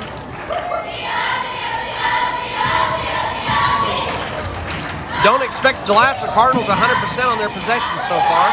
Peters will shoot for two. His toe was on the line. Hernandez scrambles for the rebound. Yock is there. Gets knocked away from Hernandez, and Yock's got it. So Yock ends up with a rebound. Comes into the lane, dives for it. I tell you what, look at the intensity. Buffalo hitting the court, putting everything on the line here. Cardinals are the higher seed. They've got to be the favored team with the better record, 11-5 versus Buffalo's 9-8. But then Yock gets suckered into a charge call. That kind of thing will hurt you whenever you're trying to drive inside. So Yock picks up a foul, only the second on Buffalo. Cardinals doing a great job here. Moses across the way to Peters. Parker splits a double team, picks it up, back to Peters. Hensley's wide open inside. Can't get the shot to fall, second time. Oh, Hensley falls hard. Tell you what, just enough contact here. Twice in a row, Hensley has gone up and missed his initial shot. This foul's on Hoffman. 3 fouls already on Buffalo.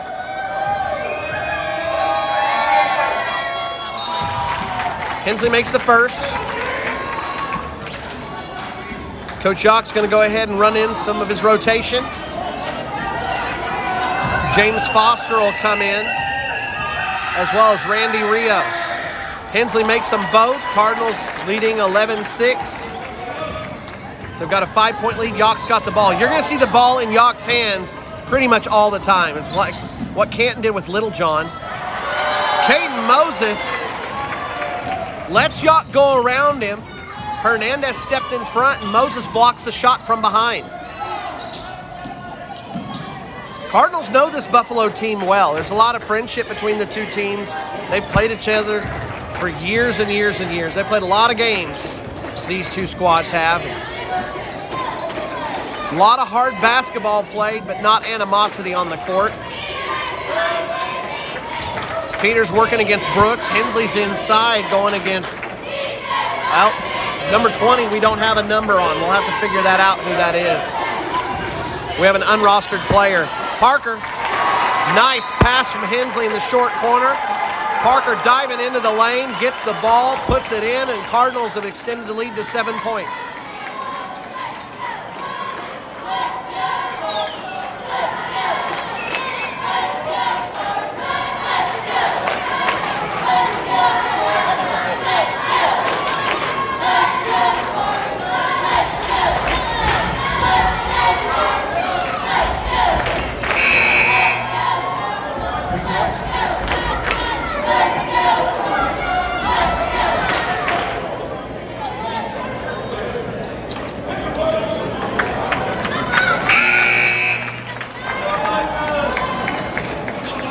Buffalo takes the first time out.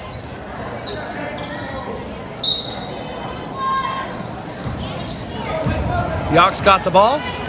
Again, we'll be saying that name all night. Camden Yock's quite the player, one of the best in our area. Rios drives in. Nice job finding Foster. Buffalo's done that twice now, driving in deep into the Cardinal defense and then kicking it to the backside block. Cardinals now lead 13-15. They try to lob inside to Hernandez. They're just way too hard. Rios outside. Rios driving, working against Parker. Peters tips the ball. Parker's got it. Up ahead to Peters. Peters goes for the finger roll. Foster had really hustled, did a great job and challenged Peters. Yock puts a jumper in. Buffalo's back within 3. Cardinals had it at 7. Buffalo's charge back. This press, oops, I was gonna say this press, the kind of thing you're doing with that half-court press is to try and slow things down. It's not usually gonna be good for, turnovers, and then as soon as I go to say it, before I can get the words out of my mouth, Buffalo gets a turnover. Yock's got outside, he'll immediately go for 3. Resendiz has come into the game. Hernandez takes a seat. Moses into the double team, hits Resendiz. Resendiz goes backside. Buffalo knows that game though, they've been using it. And Brooks comes inside and steals it. And then Yock, nice job penetrating, spin move, puts it off the glass and in. So it's a 1-point game again. Hensley's got it baseline, Hensley around Yock. Yock bodies him and he's gonna get called for his second. Camden puts his hands up to show the ref that he wasn't touching him. The thing is, he was bumping into him and pushing him with his lower body. Referee's smart enough to get that call right, and Yock's gonna pick up his second foul. That's huge. There's no other option. If Camden Yock comes out, the offense just takes a massive hit for Buffalo. Buffalo plays hard, but it's all in complement to what Yock is able to do as a point guard. Missed shot. Parker's got it. Parker goes up, gets it to fall. Well, that came out as good as it could be. So Cardinals starting to rebuild the lead. It's at 4 points now. Yock working against Peters. Yock falls down, so I guess that's going to be a foul on Peters.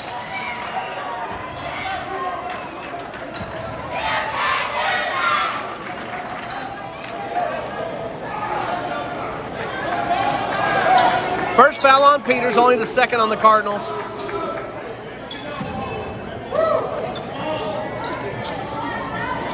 Rios has it. They're running Yock around the backside, as you can see. They throw it into Sinisteros and back to Rios. Cardinals are game to this. They know what's going on with Yock. Yock gets it in the corner, working against Parker. He drives inside, goes up and travels. If he hadn't traveled, Cardinals had the easy block. Hensley had dialed it in. Cardinals are ready for Yock. I mean, he's going to get his points, but Cardinals know what this game plan is, especially having played here and with the damage that Camden did, scoring 27 the first time we played him.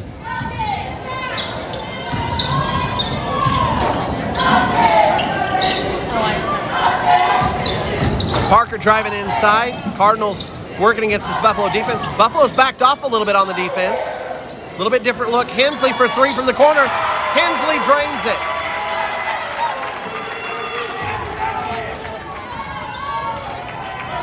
Was it Parker?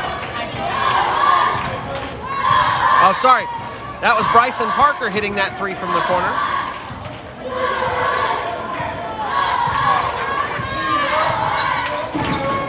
Yock's got it up top. 30 seconds left to go in the quarter. Hand off to Brooks. Huffman's come in. Huffman's chasing Yock. I don't know if there's any doubt about what's going on. If you want something fun to watch, pay attention to Jet Huffman. Huffman is just sticking to Yock like glue. Huffman isn't even bothering to watch the ball. His whole goal is just make sure that life is hard on Yock. So Cam is going backside. So that's exactly what the Cardinals want, though. The Cardinals want Yock out of the play. Cam did it to himself, pulled himself to the backside. It worked perfectly. Buffalo's offense stagnated on that last possession. Cardinals are happy with that, and they carry a 7-point lead going into the second quarter. So 19 points here. Cardinals offense doing a fantastic job.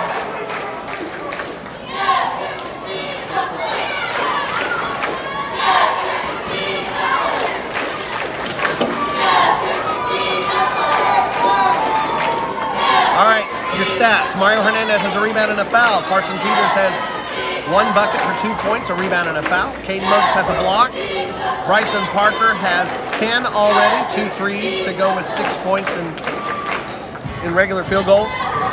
2 rebounds and a steal also for Parker. Hensley has 5 points to go 2 rebounds and an assist.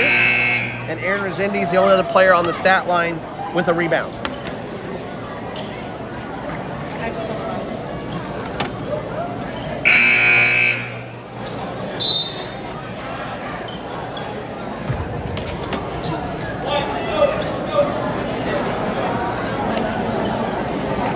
Oh, he's not even listed.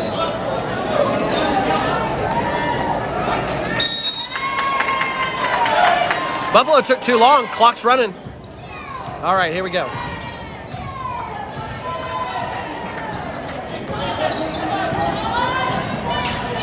For the Cardinals, starting the second quarter, you got the same 5 that ended the quarter. Ceniceros ends up with the ball in the low post, so they try something different on their first possession. Buffalo does. They get the ball into Ceniceros in the low post. And big number 24 goes up, draws some contact, and gets a foul called on Caden Moses. All right, your Cardinals that are on the floor to start this quarter. You've got Parker and Huffman, Resendiz, Moses, and Hensley. Huffman again, if you like watching good defense and interesting novelty defenses, watching Jed Huffman's going to be a pleasure for you. They've got him out there. Huffman is so quick, and they have him facing up on Yock. Ceniceros ends up making both. So, big post player. Got fouled on the inside shot. Resendiz gets called for the travel. He started moving forward before he had the ball going in a downward motion, in case you're wondering why that's a travel.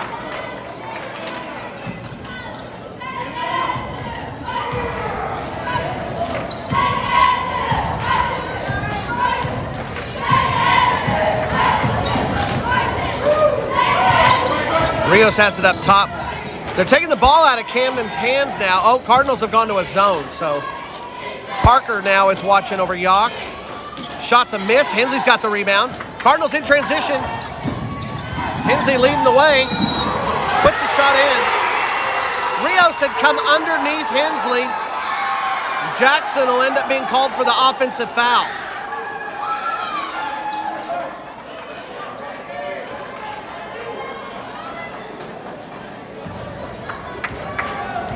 So Hensley picks up a foul. That's now 4 on the Cardinals. Cardinals have a 5-point lead. Rios has the ball up top. Cardinals are playing a zone now. We'll see danger with the zone. It starts to free up 3-pointers. That's exactly what Yock loves to do. Cardinals know he's there, though. Right now, Huffman's up top on Rios. Hoffman likes catching the ball and faking like he's going to shoot 3. Brooks will go ahead and do it. Hoffman tracks down the rebound. Rios will start the offense over. He doesn't want to shoot 3, though. He's dribbling around. Cardinals are waiting on him to do something with it. Eventually, it ends up to Brooks in the corner. Yock's on the backside. They go into center. Oh, that's about as light a touch foul as you're going to see called. So Cardinals picking up the fouls left and right in this quarter. Moses will have to take a seat with 2. Caden has his hands on Ceniceros, and that's going to be enough for a foul call. We'll see if that kind of keeps up. Brooks has it. Rios. Yock's trying to set up in the backside corner. Rios will put up a 3. It's a miss. Oh, we're going to get another foul called. Boy, we're just piling them up on the Cardinals. This time it's going to be Resendiz.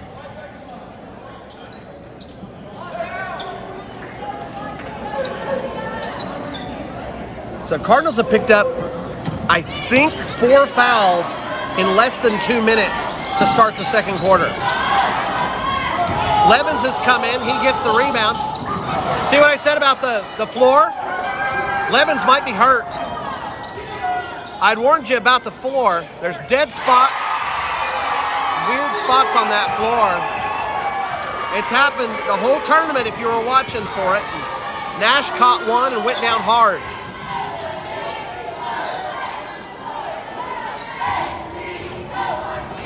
Buffalo ends up with the shot out of the turnover. Resendiz about goes down. Buffalo's used to this floor. It is their home court. Levens kicks it to the backside for Parker. Parker's hit a couple of threes already. Huffman comes in and gets a rebound after Parker's missed. Huffman can't get the putback to fall. Cardinals and Siniceros tie up inside. Peters is going to come in for Huffman. So Buffalo's on the run here. They pulled back within 2 points. We haven't scored in the second quarter. Buffalo's on a 5-0 run to start the second quarter. Only stat the Cardinals are piling up in this quarter's fouls. Cardinals have 6 fouls now. Levens hits a 3. So Levens breaks the scoring drought for the Cardinals. They lead now 22-17. Hoffman and Levens battle for it. Brooks ends up with it, goes for a finger roll, can't get it to fall. Brooks gets his own rebound. Hensley has to go for it. Just remember a moment ago, Caden Moses got called for a touch foul inside for having his hands on Siniceros without pushing. And you're watching people bounce around in there now. Hensley goes to the outside to drain a 3 from the corner and give the Cardinals an 8-point lead again. Yock, Cardinals fans are pretty sure that would count as a carry, but it doesn't matter. That's a better result. Siniceros grabs the ball inside, spins to go for the hole, and Aaron Resendiz is there waiting. Siniceros bowls over Resendiz and he'll pick up a foul. That's his second and the 5th on Buffalo. So Buffalo at 5 fouls now. The Cardinals at 6. Levens throws it out of bounds. It was in Hensley's general direction, but I guess it was a no look. Your 5 on the floor for the Cardinals in the black jerseys. Out of the shot right now as the ball gets inbounded, but you've got Parker and Peters up top. Peters just coming back in. Levens and Resendiz and Hensley down low in the zone. Peters is following Yock around. Cardinals are trying another defensive wrinkle here. They'd gone to a straight zone and now they're going to a novelty defense. Not sure what you'd call this look. I know there was a defense we used to run a while back called Texas. They would have a triangle inside and 2 guys running the outside. Buffalo finds a way to score points against it, though. It's 25-19 now. Peters into the corner for Parker. They're trying to free up Hensley inside. Hensley gets it. A lot of contact. Remember, Caden Moses got called for literally touching Siniceros. Hensley goes up, getting pushed as he's shooting. Nothing's getting called on that. Resendiz steps in front of a ball and gets a steal.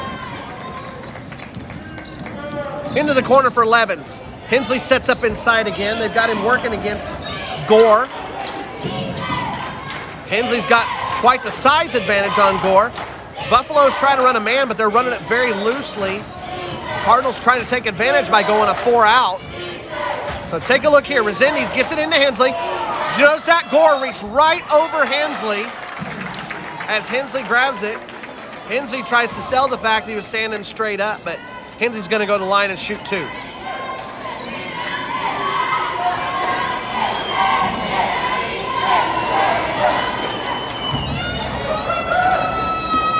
Sixth foul on Buffalo.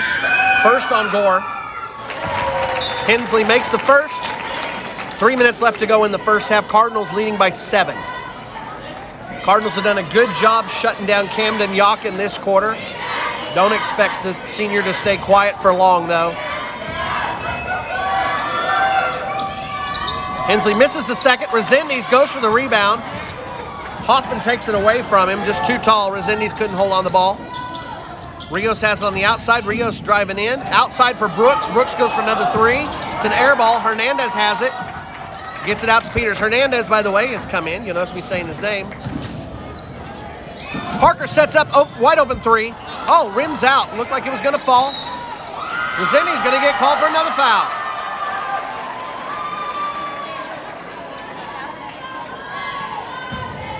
Yock will get to shoot 1-on-1 now.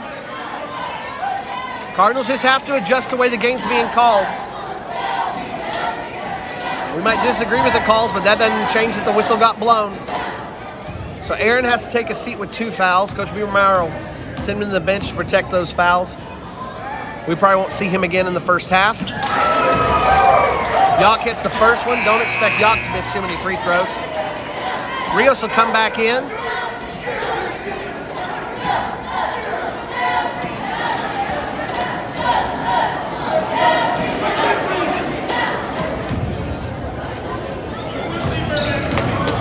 Okay, Rios isn't coming in. Yock makes them both. It's a 5-point game again. Yock's got 10? So Yock's sitting at 10. Pass inside to Peters. Or sorry, from Peters to Parker. Just a little bit out of Parker's reach. He tries to tip it to Hernandez. It goes off one of the white jerseys. The Cardinals will be inbounding it right underneath the bucket. Hensley's got it. Hernandez posting up on Foster inside. Hernandez goes baseline. Then hits Huffman right inside. So much contact inside when the Cardinals are shooting, as you can see. None of it's called, so I guess they're going to say that Cardinals just lose their balance when they go up. Loose ball, Huffman dives on it. Consistently, the Cardinals go up. Buffalo players are coming underneath them as they jump, and so you're seeing the Turpin players fall into the ground. Nothing's getting called on it.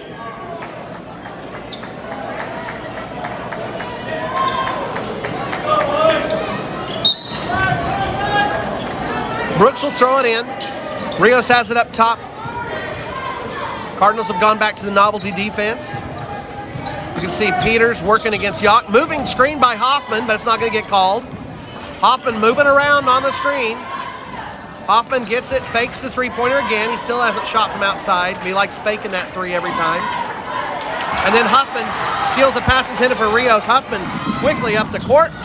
Foster comes in, challenges, and Huffman misses it, but Peters is following. Peters gets the rebound, gets the putback to fall. Sorry, it's Hensley. Hensley gets the putback to fall and gets fouled. That foul will go against Hoffman.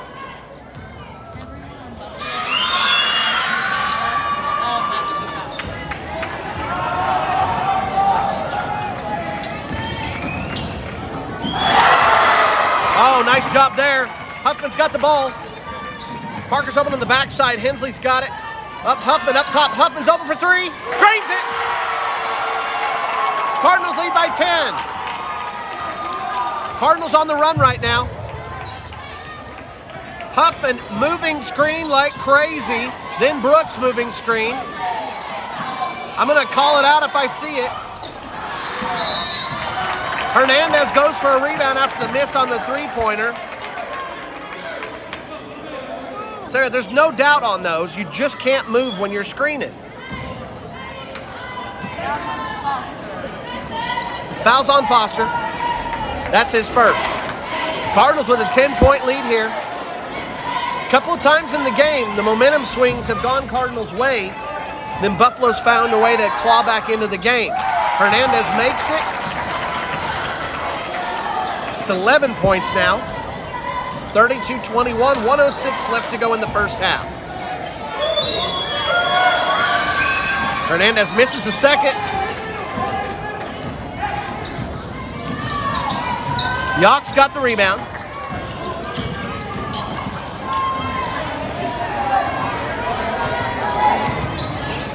Rios up top. If you like watching it, you've got Huffman working on Yock. Buffalo trying to set screens as Yock comes through. Foster and Parker fighting a battle. Cardinals come away with the steal. Whoa! Foster runs through Peters. Nothing gets called on that, though. Again, I want to call you back to it. Things are being called a little differently for the two teams here. Caden Moses at one point got a foul called on him for having two hands touching Siniceros. Not moving Siniceros, not pushing him, just having two hands touching him. Parker into the land of the Giants, kicks it out for Huffman, who goes for a second one. Levins tries to get a ball and go up. A lot of contact, nothing's called. Yock comes down the other way. Yacht can't get the shot to fall. It's a miss. And we'll go into half. You get the feeling as a Cardinal fan that we're just dodging bullets left and right here as Buffalo is pulling out the stops and throwing every bit of intensity that they can at the Cardinals. But the Cardinals have weathered the storm and are leading by 11 here, 32-21. Here's your Cardinal cheerleaders, and we'll talk about some stats.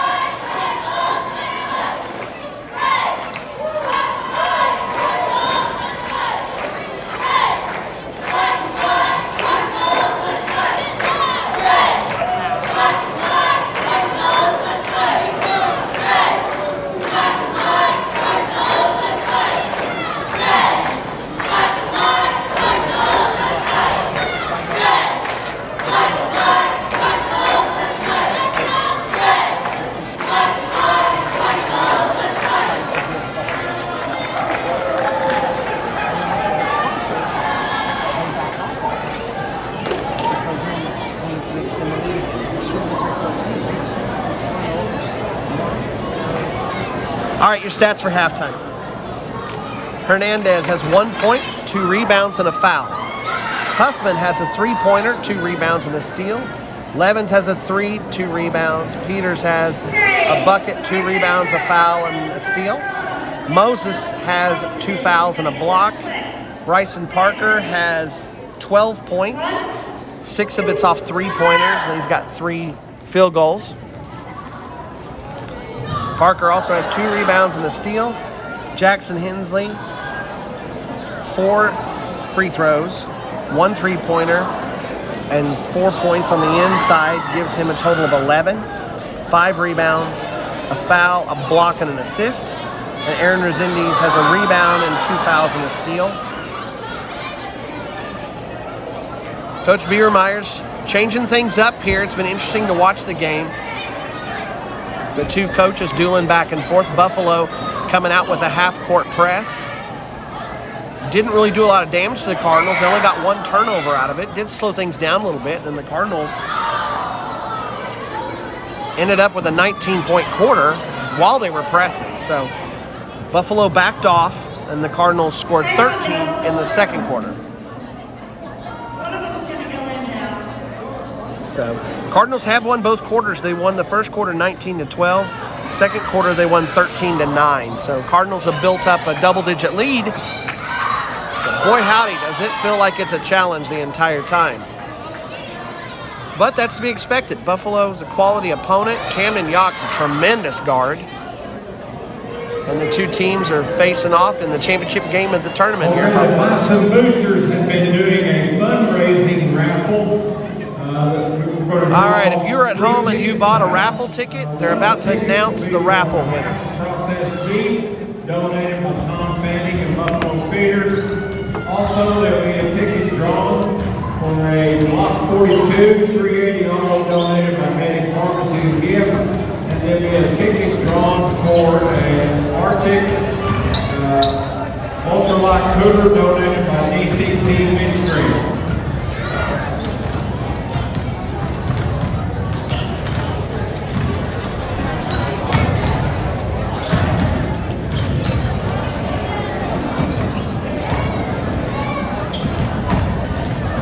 First ticket drawn for the beef goes to Greg Hayes. We have his phone number. We will notify him. Greg Hayes for the half a beef. Next is for the Glock 42 380, all donated by Medic Pharmacy and Gift.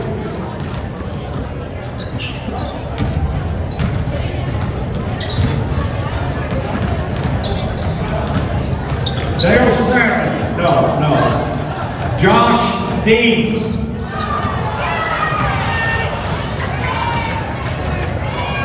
And finally, for the ultralight cooler, donated by DCP Midstream.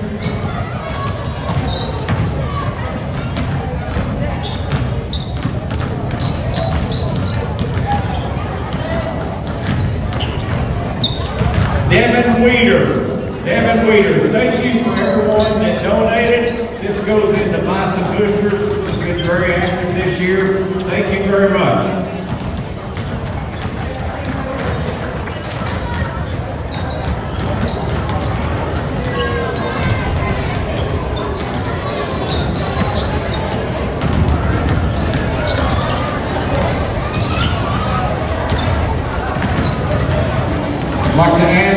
sold over 1,000 tickets for this. Thank you.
Folks, these two teams played it close the first time. Cardinals sitting on a good lead. They did have a good lead on Buffalo the first time as well. Then Buffalo went on a run. Actually took the lead in the game after that tremendous run. And the Cardinals needed a fantastic play by Jet Huffman hitting a layup right before the buzzer to win the game last time. So it's 11 points, and that's fantastic, but the Cardinals can't feel comfortable with this.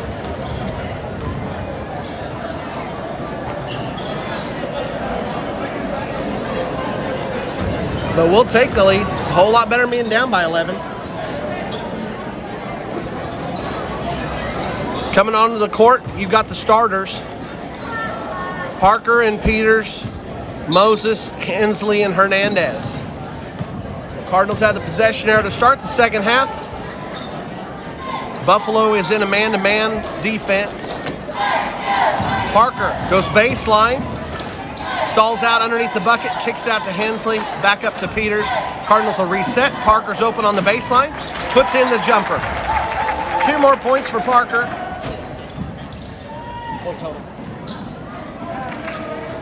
Siniceros, nice job there.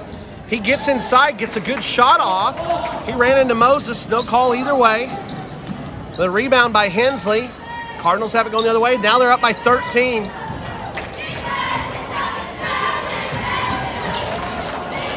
Peters goes up and Yaka tipped it. Parker goes up for another one. Siniceros was backing into Parker right after the shot. Not allowed to block out the shooter, but instead on the other side, you have a rebounding foul called against Mario Hernandez.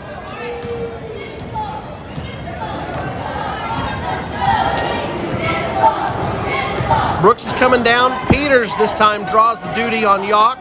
Cardinals are calling out, paying attention to the senior. Cardinals did a great job in the second quarter on containing Yawk. We'll see if they can do that in the second half. Ball gets tipped, goes off Hoffman's hands. Parker ends up with the steal, gives it to Peters. Peters is going to go up and get fouled by Hoffman. I think that's 3 on Hoffman. That is 3 on Hoffman. Peters gets to shoot 2. He got fouled on the layup attempt.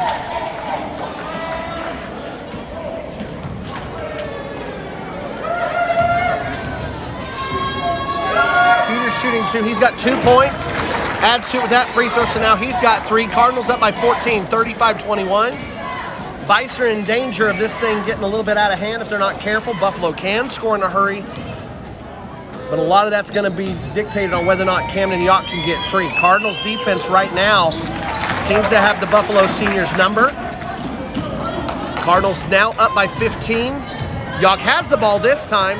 They were trying to run other people with the ball and free Camden up, but it looks like now what they're going to do is start setting up screens for him.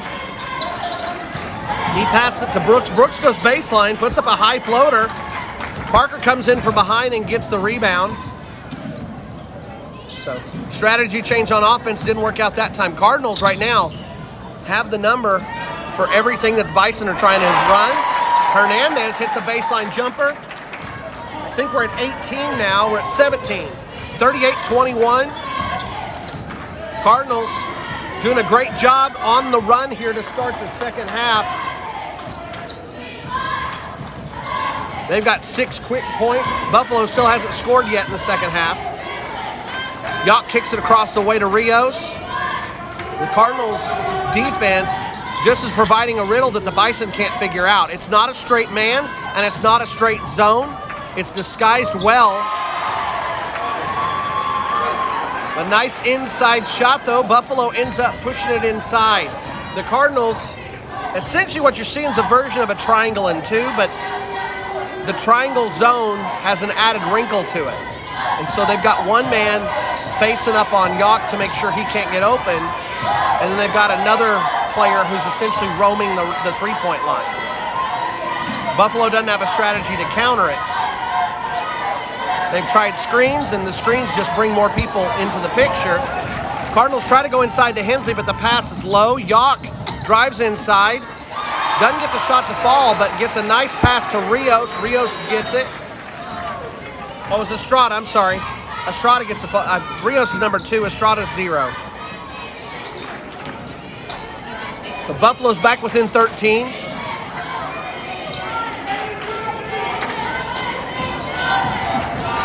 Hernandez baseline working at Sinicero. Hensley wide open on the backside for a 3.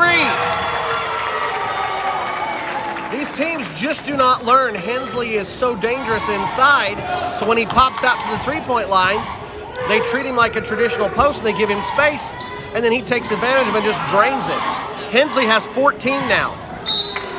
Buffalo with a miscue. Brooks was running to the corner. Gore passes it to him but isn't careful about it. And we got a timeout. I think it was taken. Oh, Coach Yock takes a timeout. Let's see your cheerleaders.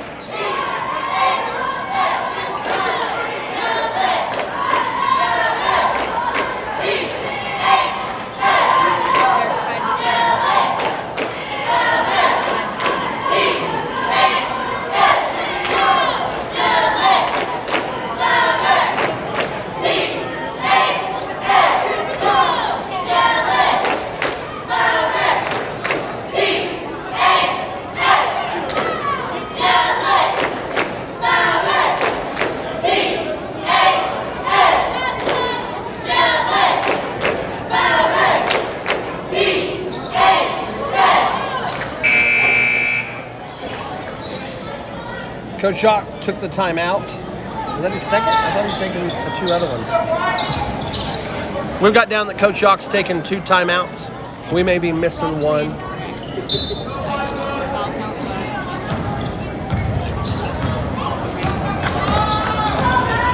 Turpin holding on to a 16-point lead here, trying to build on the lead that they had coming out of half of 11. So far they're doing that. They're trying to get this thing to a big enough distance that they can feel a little bit comfortable.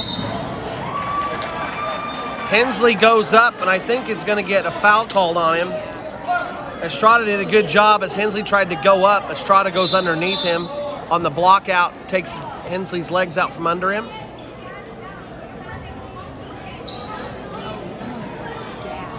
Oh, they've got a lot of blood on the floor.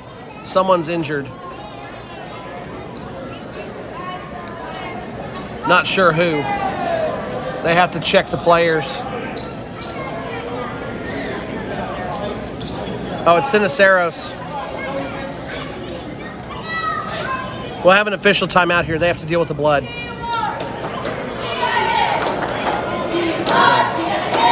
That's been a health code thing since the 90s. When you have blood on the court, you have to deal with it. And the injured player, Siniceros, he's okay, but he's got he had a cut open up, and so they're dealing with him over on the bench. You can't really see what's going on, but they're patching him up right now.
Laverne boys hosting Sealing, beat Sealing. Sealing's ranked. Vicey's at Hooker. Game's 21-14. Hooker leading by 7. That game's a little closer than I might have guessed. Texoma hosted Hominy, Oklahoma. That's Hominy's coming from over by Tulsa. That's a really long drive to make it all the way. Oh, they're probably in a tournament, and that's Texoma girls. They ended up winning 54-34. Sorry about that. Texoma's playing at Glencoe. Arnett beat Hooker's girls. Arnett's a Class B school. Hooker's Class 2A. And not too many other results from today. Still working on the court. In case you're wondering, that is a procedure. Anytime you have blood on the court, you have to bring in chemical cleaners. You have to make sure it's fully cleaned up before the game can be restarted. The officials are in charge of making sure it's clean before they sign off on restarting the game. Cardinals again, you can see we got a 16-point lead. A lot of you have been commenting, mentioning about enjoying the scoreboard, the clock, and the fouls. I'll remind you and thank you again for so many people who are donating and helping out as we're improving the stream. Our hardware, so far the improvements that you're seeing are software-based. Coming soon will be the hardware-based improvements, and we'll look to continue to add. Thank you so much to everyone who's helping making this possible. We hope to have everything running at full strength by the time we hit the playoffs so that we can follow these Cardinal teams on their run through the playoff bracket. We'll find out what that playoff bracket looks like next week. But Lady Cardinals doing their job here in this tournament, winning the championship a little bit earlier today against Canton. And now your boys team leading by 16 against the hometown Bison. Camden Yock puts up a 3. He's so dangerous. Cardinals have been doing a good job, and Yock puts up the 3. It's off. Cardinals have the rebound, going the other way. Moses up top, out to Peters. Bison have switched. Nope, they're back in that man-to-man.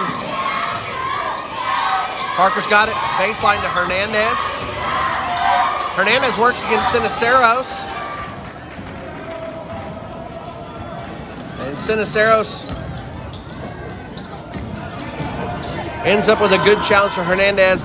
Rebound goes to the Cardinals.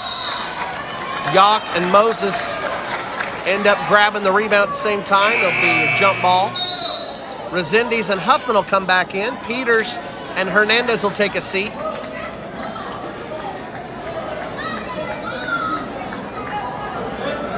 Buffalo has the possession arrow, so they get to hold on to it. Brooks has it outside. They're trying to sneak Yock to the backside wing over and over and over again. And then occasionally hit Siniceros inside. That time Hensley's ready for it. Steals the pass for Siniceros. Moses out to Parker. Parker to Hensley in the corner. Hensley travels coming over Parker's screen. Again, in case you're wondering about that rule, a lot of people don't understand it. When you catch the ball and you are at a stop, you have to put the ball in a downward motion before you make a lateral move. Hensley had started running forward and gone into forward motion before he started the dribbling motion. So it's obscure. A lot of people don't understand it. A lot of people get frustrated with that call.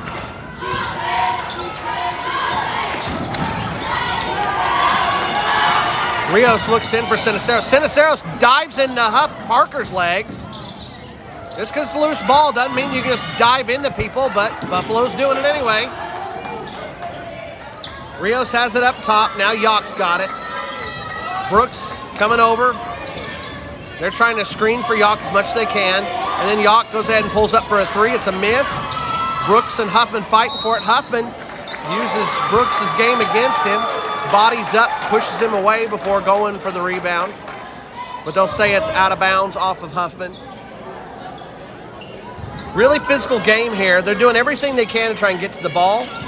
Can't blame them. It's just an intense game. You'll notice it's not pushing and shoving. It's not dirty stuff. It's just hard-fought basketball. Rios has it up top against Parker. Cardinals staying a man-to-man. Over on the edge, you can see Huffman and Yock battling it out as Yock tries to get open. Siniceros tips a rebound out. Moses has it. Moses challenging Yock. Pulls up. Huffman's got it. Cardinals pull up in transition, and then Hensley wide open for three again. Jackson Hensley hits the three. That's his third three-pointer of the night. He's doing it from that corner. He's got 17 points leading the way. I think that's the most for either team. Confirmed by statistician extraordinaire Elizabeth Buller. Yock drives baseline, puts up a jumper, can't get it to fall. Cardinals are at 19. They're in danger of running away with this. Hensley inside, lots of a challenge. Yock flying by Hensley's face. No contact on it, and Hensley puts it in. Cardinals leading by 21, 46-25.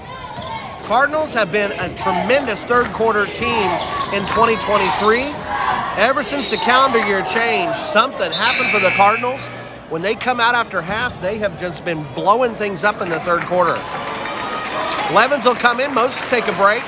Coach Biebermeyer's running through the rotation, keeping everybody fresh. There's a minute left, minute 3 to be exact, left on the clock in the third quarter. Yock will be inbounding it. Now watch, Yock will throw it in, and he'll go to the backside wing. They'll try to come around. Foster tries to set a screen for him. At halftime, talk amongst the Turpin fans here in the building was about the very interesting technique that Buffalo uses where they continue to move while they're screening. Hasn't been called a single time. In fact, there's been a charge called in the game. It was on Yock driving. This time, Foster is open. They draw the defensive pressure over away from Foster. They hit Foster. He puts the bucket in. And Buffalo's got it back under 20 again. It's 46 for the Cardinals, 27 for Buffalo. Coach Biebermeyer wants to take a timeout and talk things over with just under 27 seconds left to go in the third quarter. That's Coach Biermeier's first timeout. Here's your Cardinal cheerleaders.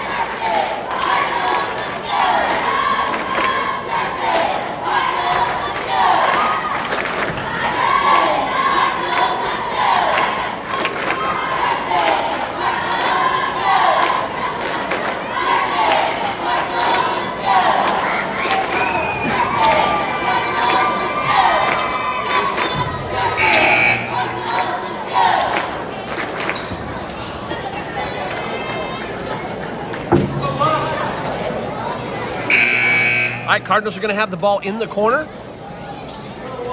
Throwing it into the baseline. Great opportunity for a quick bucket here.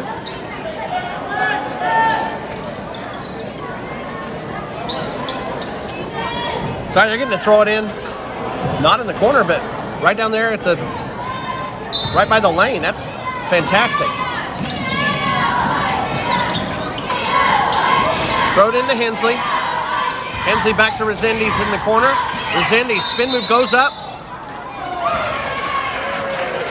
Call Aaron for a travel. Must have drugged the pivot foot and did not see it. Looked like he went into a spin move and just went up against Brooks, but okay. Another one of those interesting screens, this time from Brooks. You can watch it when they set up for him. Usually those get called, to be honest. Brooks did it again. Long three, batted around. Hensley comes away with it.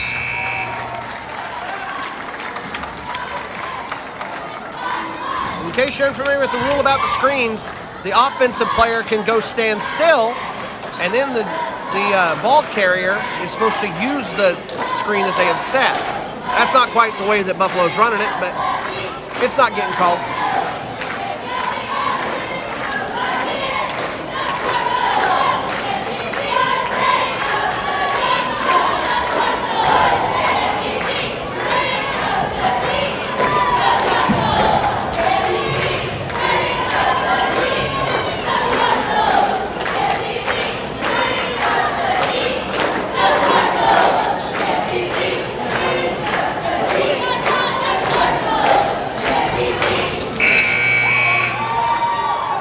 All right, third quarter stats. Mario Hernandez has 3, 2 rebounds, 2 fouls. Jet Huffman has a 3, 2 rebounds, and a steal. Nash Levens has a 3 and 2 rebounds. Carson Peters has 4 points, 3 rebounds, a foul, and a steal. Kane Moses has 2 rebounds, 2 fouls, a block, and an assist. Bryson Parker, we'll have to pick this up here in a minute. Game's gone. Had a lot of points scored and a lot of things going on in that quarter, so we'll update it when we get you a chance. Hensley inside, goes up, puts up the jumper, can't get it to fall, gets his own rebound, so much contact. He gets literally pushed out of the way by Foster. Foster just bodied him up and pushed him out of the lane to get him out of there.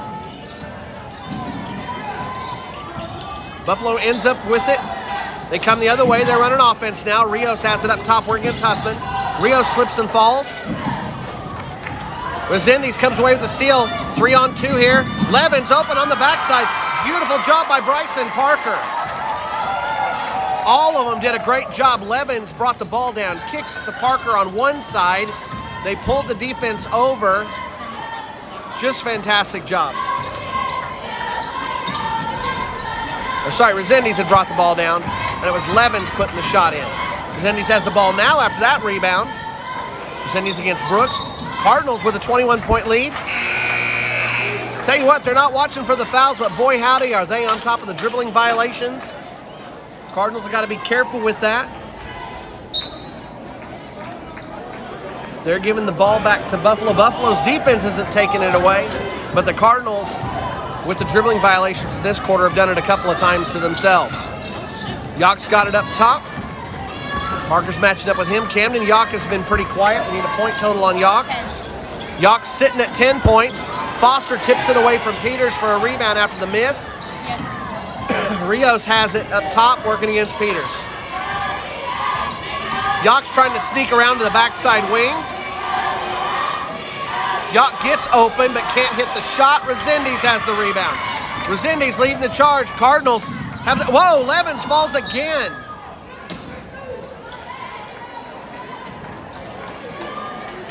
Cardinals did such a good job of getting up the court fast that I couldn't keep up with. I apologize there. Resendiz trips. Ball goes out of bounds. Buffalo gets a second chance on this possession. Rios driving in, kicks it to Brooks. Brooks trying to work. Shot gets blocked by Levens, but the rebound's by Foster. Rios comes inside and puts it in. Rios did a great job of sneaking into that backside. Sorry, it wasn't the backside. He sneaks into the block and gets a putback. Peters inside, working against Rios. He turns and puts it up. Contact's not enough to call. Here's Estrada. Estrada out to Yock. Yock plays catch with him, gives it back to him in the corner. Estrada's working, gives it up to Brooks up top. Brooks working against Peters. Yock's trying to get open. Yock hasn't scored in a while. Brooks has it outside. And Foster goes up and gets blocked by Resendiz. Resendiz ends up with the rebound. Resendiz finds Parker wide open. Parker does spin move against Estrada, puts it up. Estrada will pick up a foul. They've only called 3 fouls in this half. So that's the 4th now. 2 against each team.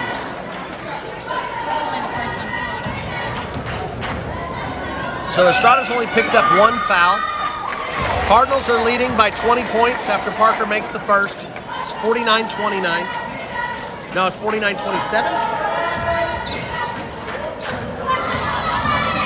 49-29, it's 20-point lead. Parker makes it, so it's 50-29. We have a quick timeout for substitution, but that's an official timeout, so play will continue. 5 minutes left to go before the Cardinals join the Lady Cardinals as champions in the Buffalo tournament. They've just got to hold on. Expect a flurry here. We're going to see what Buffalo has left in the tank. I'd expect to see Cam Yock do whatever he can to try and get open. He kind of resigned himself with the defense the Cardinals were running. And so like that, he dishes the ball off to Estrada. It's a nice play. But where Yock is really dangerous is when he starts shooting it behind the three-point line. Not sure with 4.5 left to go if Buffalo can come back. Just taking 2-point shots, maybe. Levens catches it, goes up. A lot of contact with Foster. Foster flops to the ground. Levens misses the shot but gets his own putback and gets it to fall. Cardinals lead by 23 now, 52-29. Rios goes for a 3, can't get it. Foster has the rebound, goes up. I think Moses is going to get called for the foul.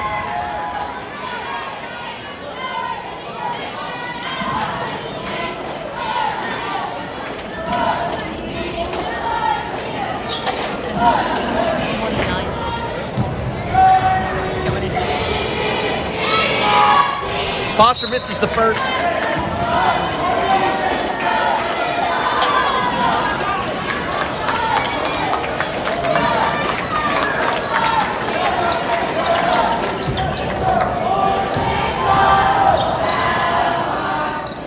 Foster puts up the second and makes it. 20-point game. Cardinals sitting on a good lead here. I hate to stay comfortable. Camden Yock's on the floor. He scored 27 against the Cardinals the first time they played. And the Cardinals thought they had a good enough lead in that game before Yock just exploded. Now, Moses lost the ball, recovered it, and a double dribble's called. You can come to a stop recovering the ball, but that's all right. Another dribbling violation here in the second half for the Cardinals. Austin Peters is coming to the game for the first time. He's working on Yock. Yock uses a screen well, gets open, and hits a 3. 17-point game. That's Camden Yock's first points in the second half. Peters into the lane, puts it up. Gets it to fall, but it's on the floor. Sorry, that was Parker, not Peters. Shot does count. It's not on the floor. Shot counts. Cardinals at 19 over Buffalo, 54-35. Coach Yock has 3 timeouts left in case you're wondering. 3 chances to stop the clock still. Parker hits the and 1. So Cardinals now lead by 22, 55-35. Yock's going to go for the long 3. It's a miss. Hensley's got the rebound. Peters bringing the ball up. Brooks chasing behind. Brooks pokes it away, but Peters is able to hold on. Hensley's got it in the corner. This time, Yock's going to go over there and not let Hensley have that open three-pointer anymore. They're looking for Hernandez. Hernandez finds Peters. Man, people just hitting the floor like crazy.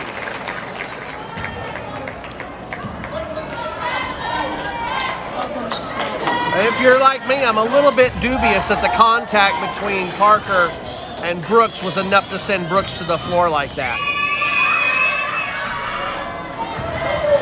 Parker misses the first.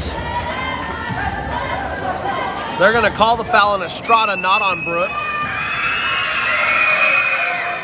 Parker makes the second. We need a point total on Parker here in a moment.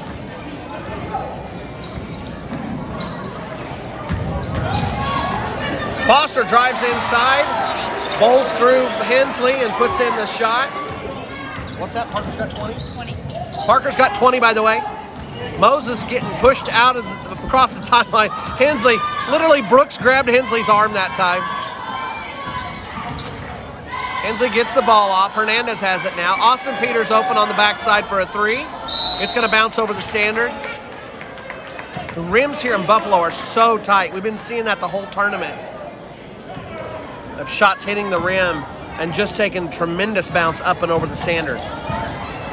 You can contrast that with a place like Beaver, where every time you hear the ball hit the rim, there's a clank as the pad on the back of the rim moves around so much. Very soft rims there. Missed shot. Rebound by Parker. Peters has it in the corner. Up to Hernandez. Rio steps in front of it, gets a steal, but goes out of bounds in the process. Up high to Hensley. Yock challenging. Parker comes in. And another dribbling violation on the Cardinals. In case you're wondering, no, they don't normally get this many dribbling violations called against them in one half.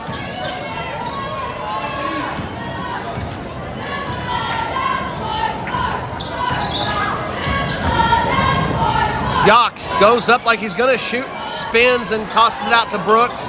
Brooks misses it, Hensley has it. Foster runs right through Hensley and pokes the ball away from him, but Peters hauls it in. Brooks pushes Peters out of bounds. Peters gets the ball off to Moses. Cardinals are just playing with the contact here. Referees letting things play out. It's a 19-point game. Cardinals are going to win. Moses decides he's not going to let Rios have that shot and just swats it out of bounds. Rios will get to shoot two. Clock stops. Just under 90 seconds remaining. We will stay here for the announcement of the awards. Cardinals are well on their way to winning the championship here. Jackson Hensley, by the way, our statistician extraordinaire, as Hensley takes a seat, points out that Jackson Hensley has a double-double to finish things off for the night as he goes to the bench. Tremendous games by the senior here in this tournament, really helping to carry the offense at times. A lot of players had a great tournament. Parker's at 20 already. Boyd has come in, by the way. On the floor, you've got Austin Peters, Mario Hernandez, Bailey Boyd, Carson Peters to go with his brother Austin and Bryson Parker. Foul inside will be called on Boyd.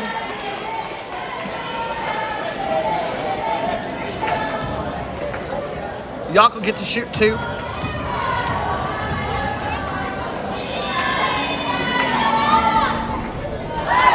Yock gets a shooter's roll. Bounce will fall. So Cardinals are going to win this game. They're going to take the championship. Coach Biebermeyer's starting to bring the starters out. Let the crowd give them a little bit of appreciation. Coach Yock's starting to take out some of his starters as well. John Epp is coming to the game. Parker has the ball. Oh, yeah.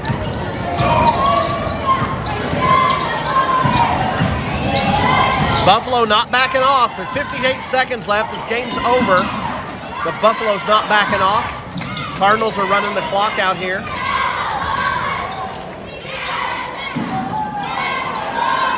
I wouldn't be surprised. We're going to have an official timeout to go ahead, run in some substitutions. Coming in for the Cardinals, you've got Omar Parra, A.B. Talamontes, Mason Nelson. Bailey Boyd's going to stay out there, and Jackson Leonard.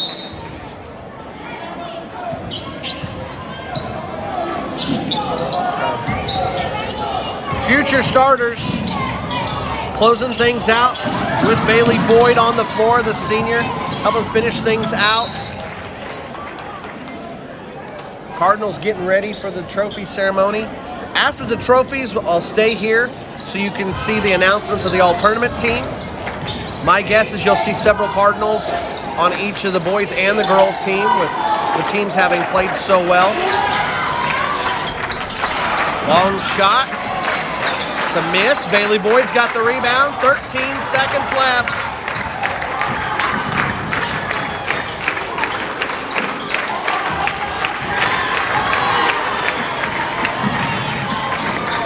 Buffalo trying for one last bucket, and the clock will expire before they get it.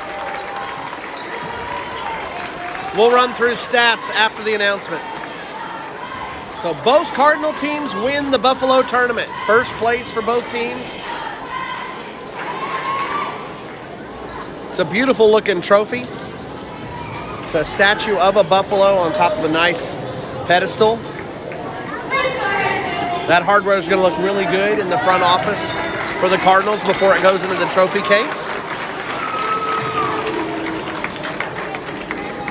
On behalf of Buffalo Public Schools, Oklahoma State Bank, and Northwest Electric Cooperative, we would like to present the runner-up trophy of the 61st Annual Buffalo Invitational Tournament to your Buffalo Bison.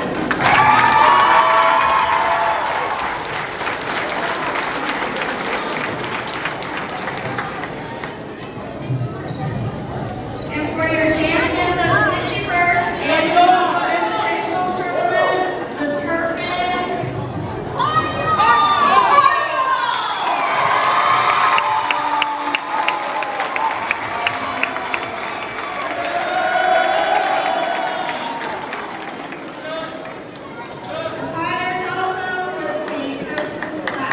Coach Biebermeyer gets the coach's plaque. Tremendous job by the Cardinals. You want to hang around for just a minute? We will announce the all-tournament team and the MVP. Oh, they have an MVP as well. So we'll have an all-tournament team and MVP coming up. We'll stay here for that.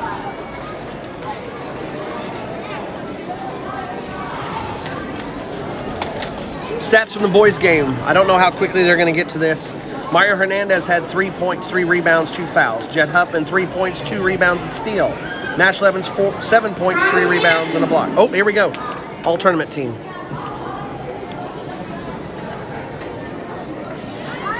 Camden Halsey.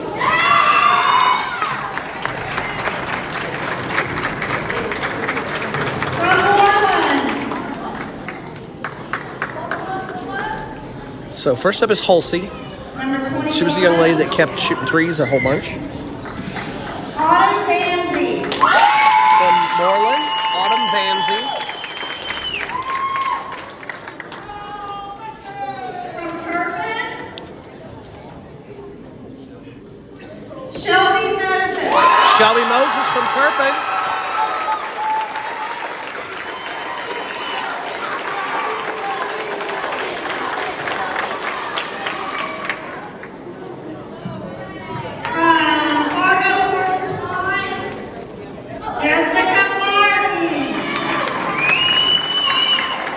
Jessica Barton from Fargo Gage Fort Supply. We didn't see them play. We didn't go against them. Number 10.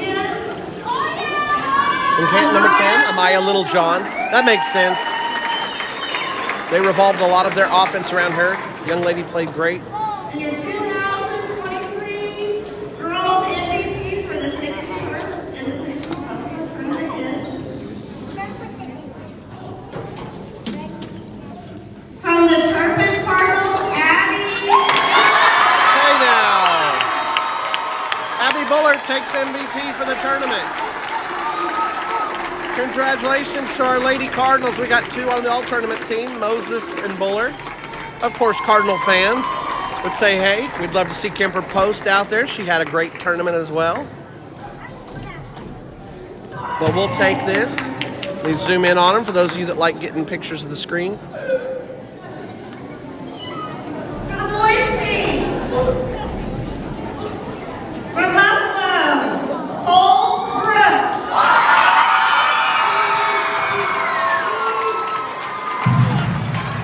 Cole Brooks from Buffalo. From Moreland, Evan Sampson. We didn't play Moreland, but Evan Sampson from Moreland on there.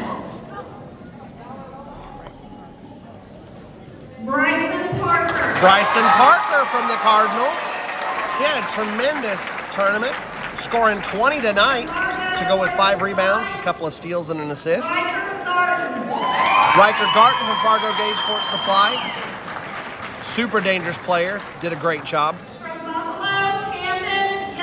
From Buffalo, Cam Yock. That makes sense. We saw him going off in that first quarter before the Cardinal defense figured things out. And let's see who our MVP is. Jackson Hensley from Turpin. So, Cardinal players taking MVP of both the girls' side bracket and the boys' bracket.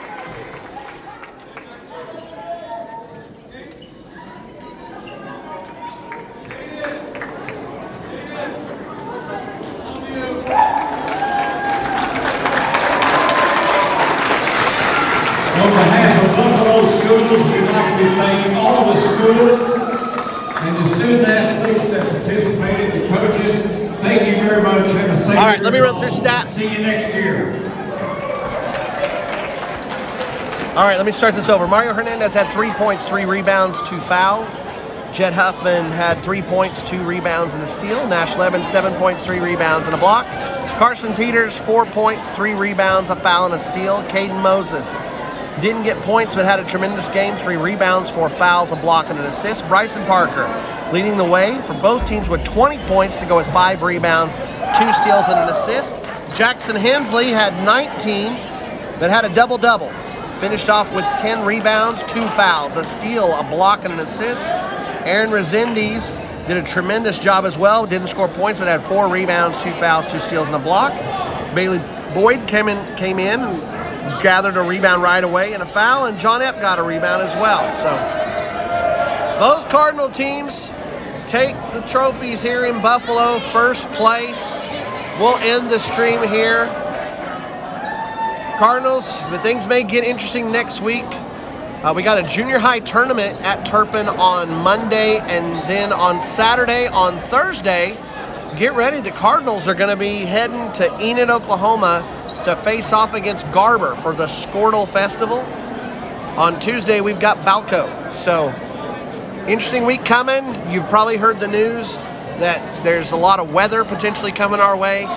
Varying forecasts, everything from under an inch to double-digit inches potentially coming our way. But pay attention to the weather, stay safe. Good night for Cardinal basketball. We'll finish things off here. Rest well and enjoy your weekend. Have a good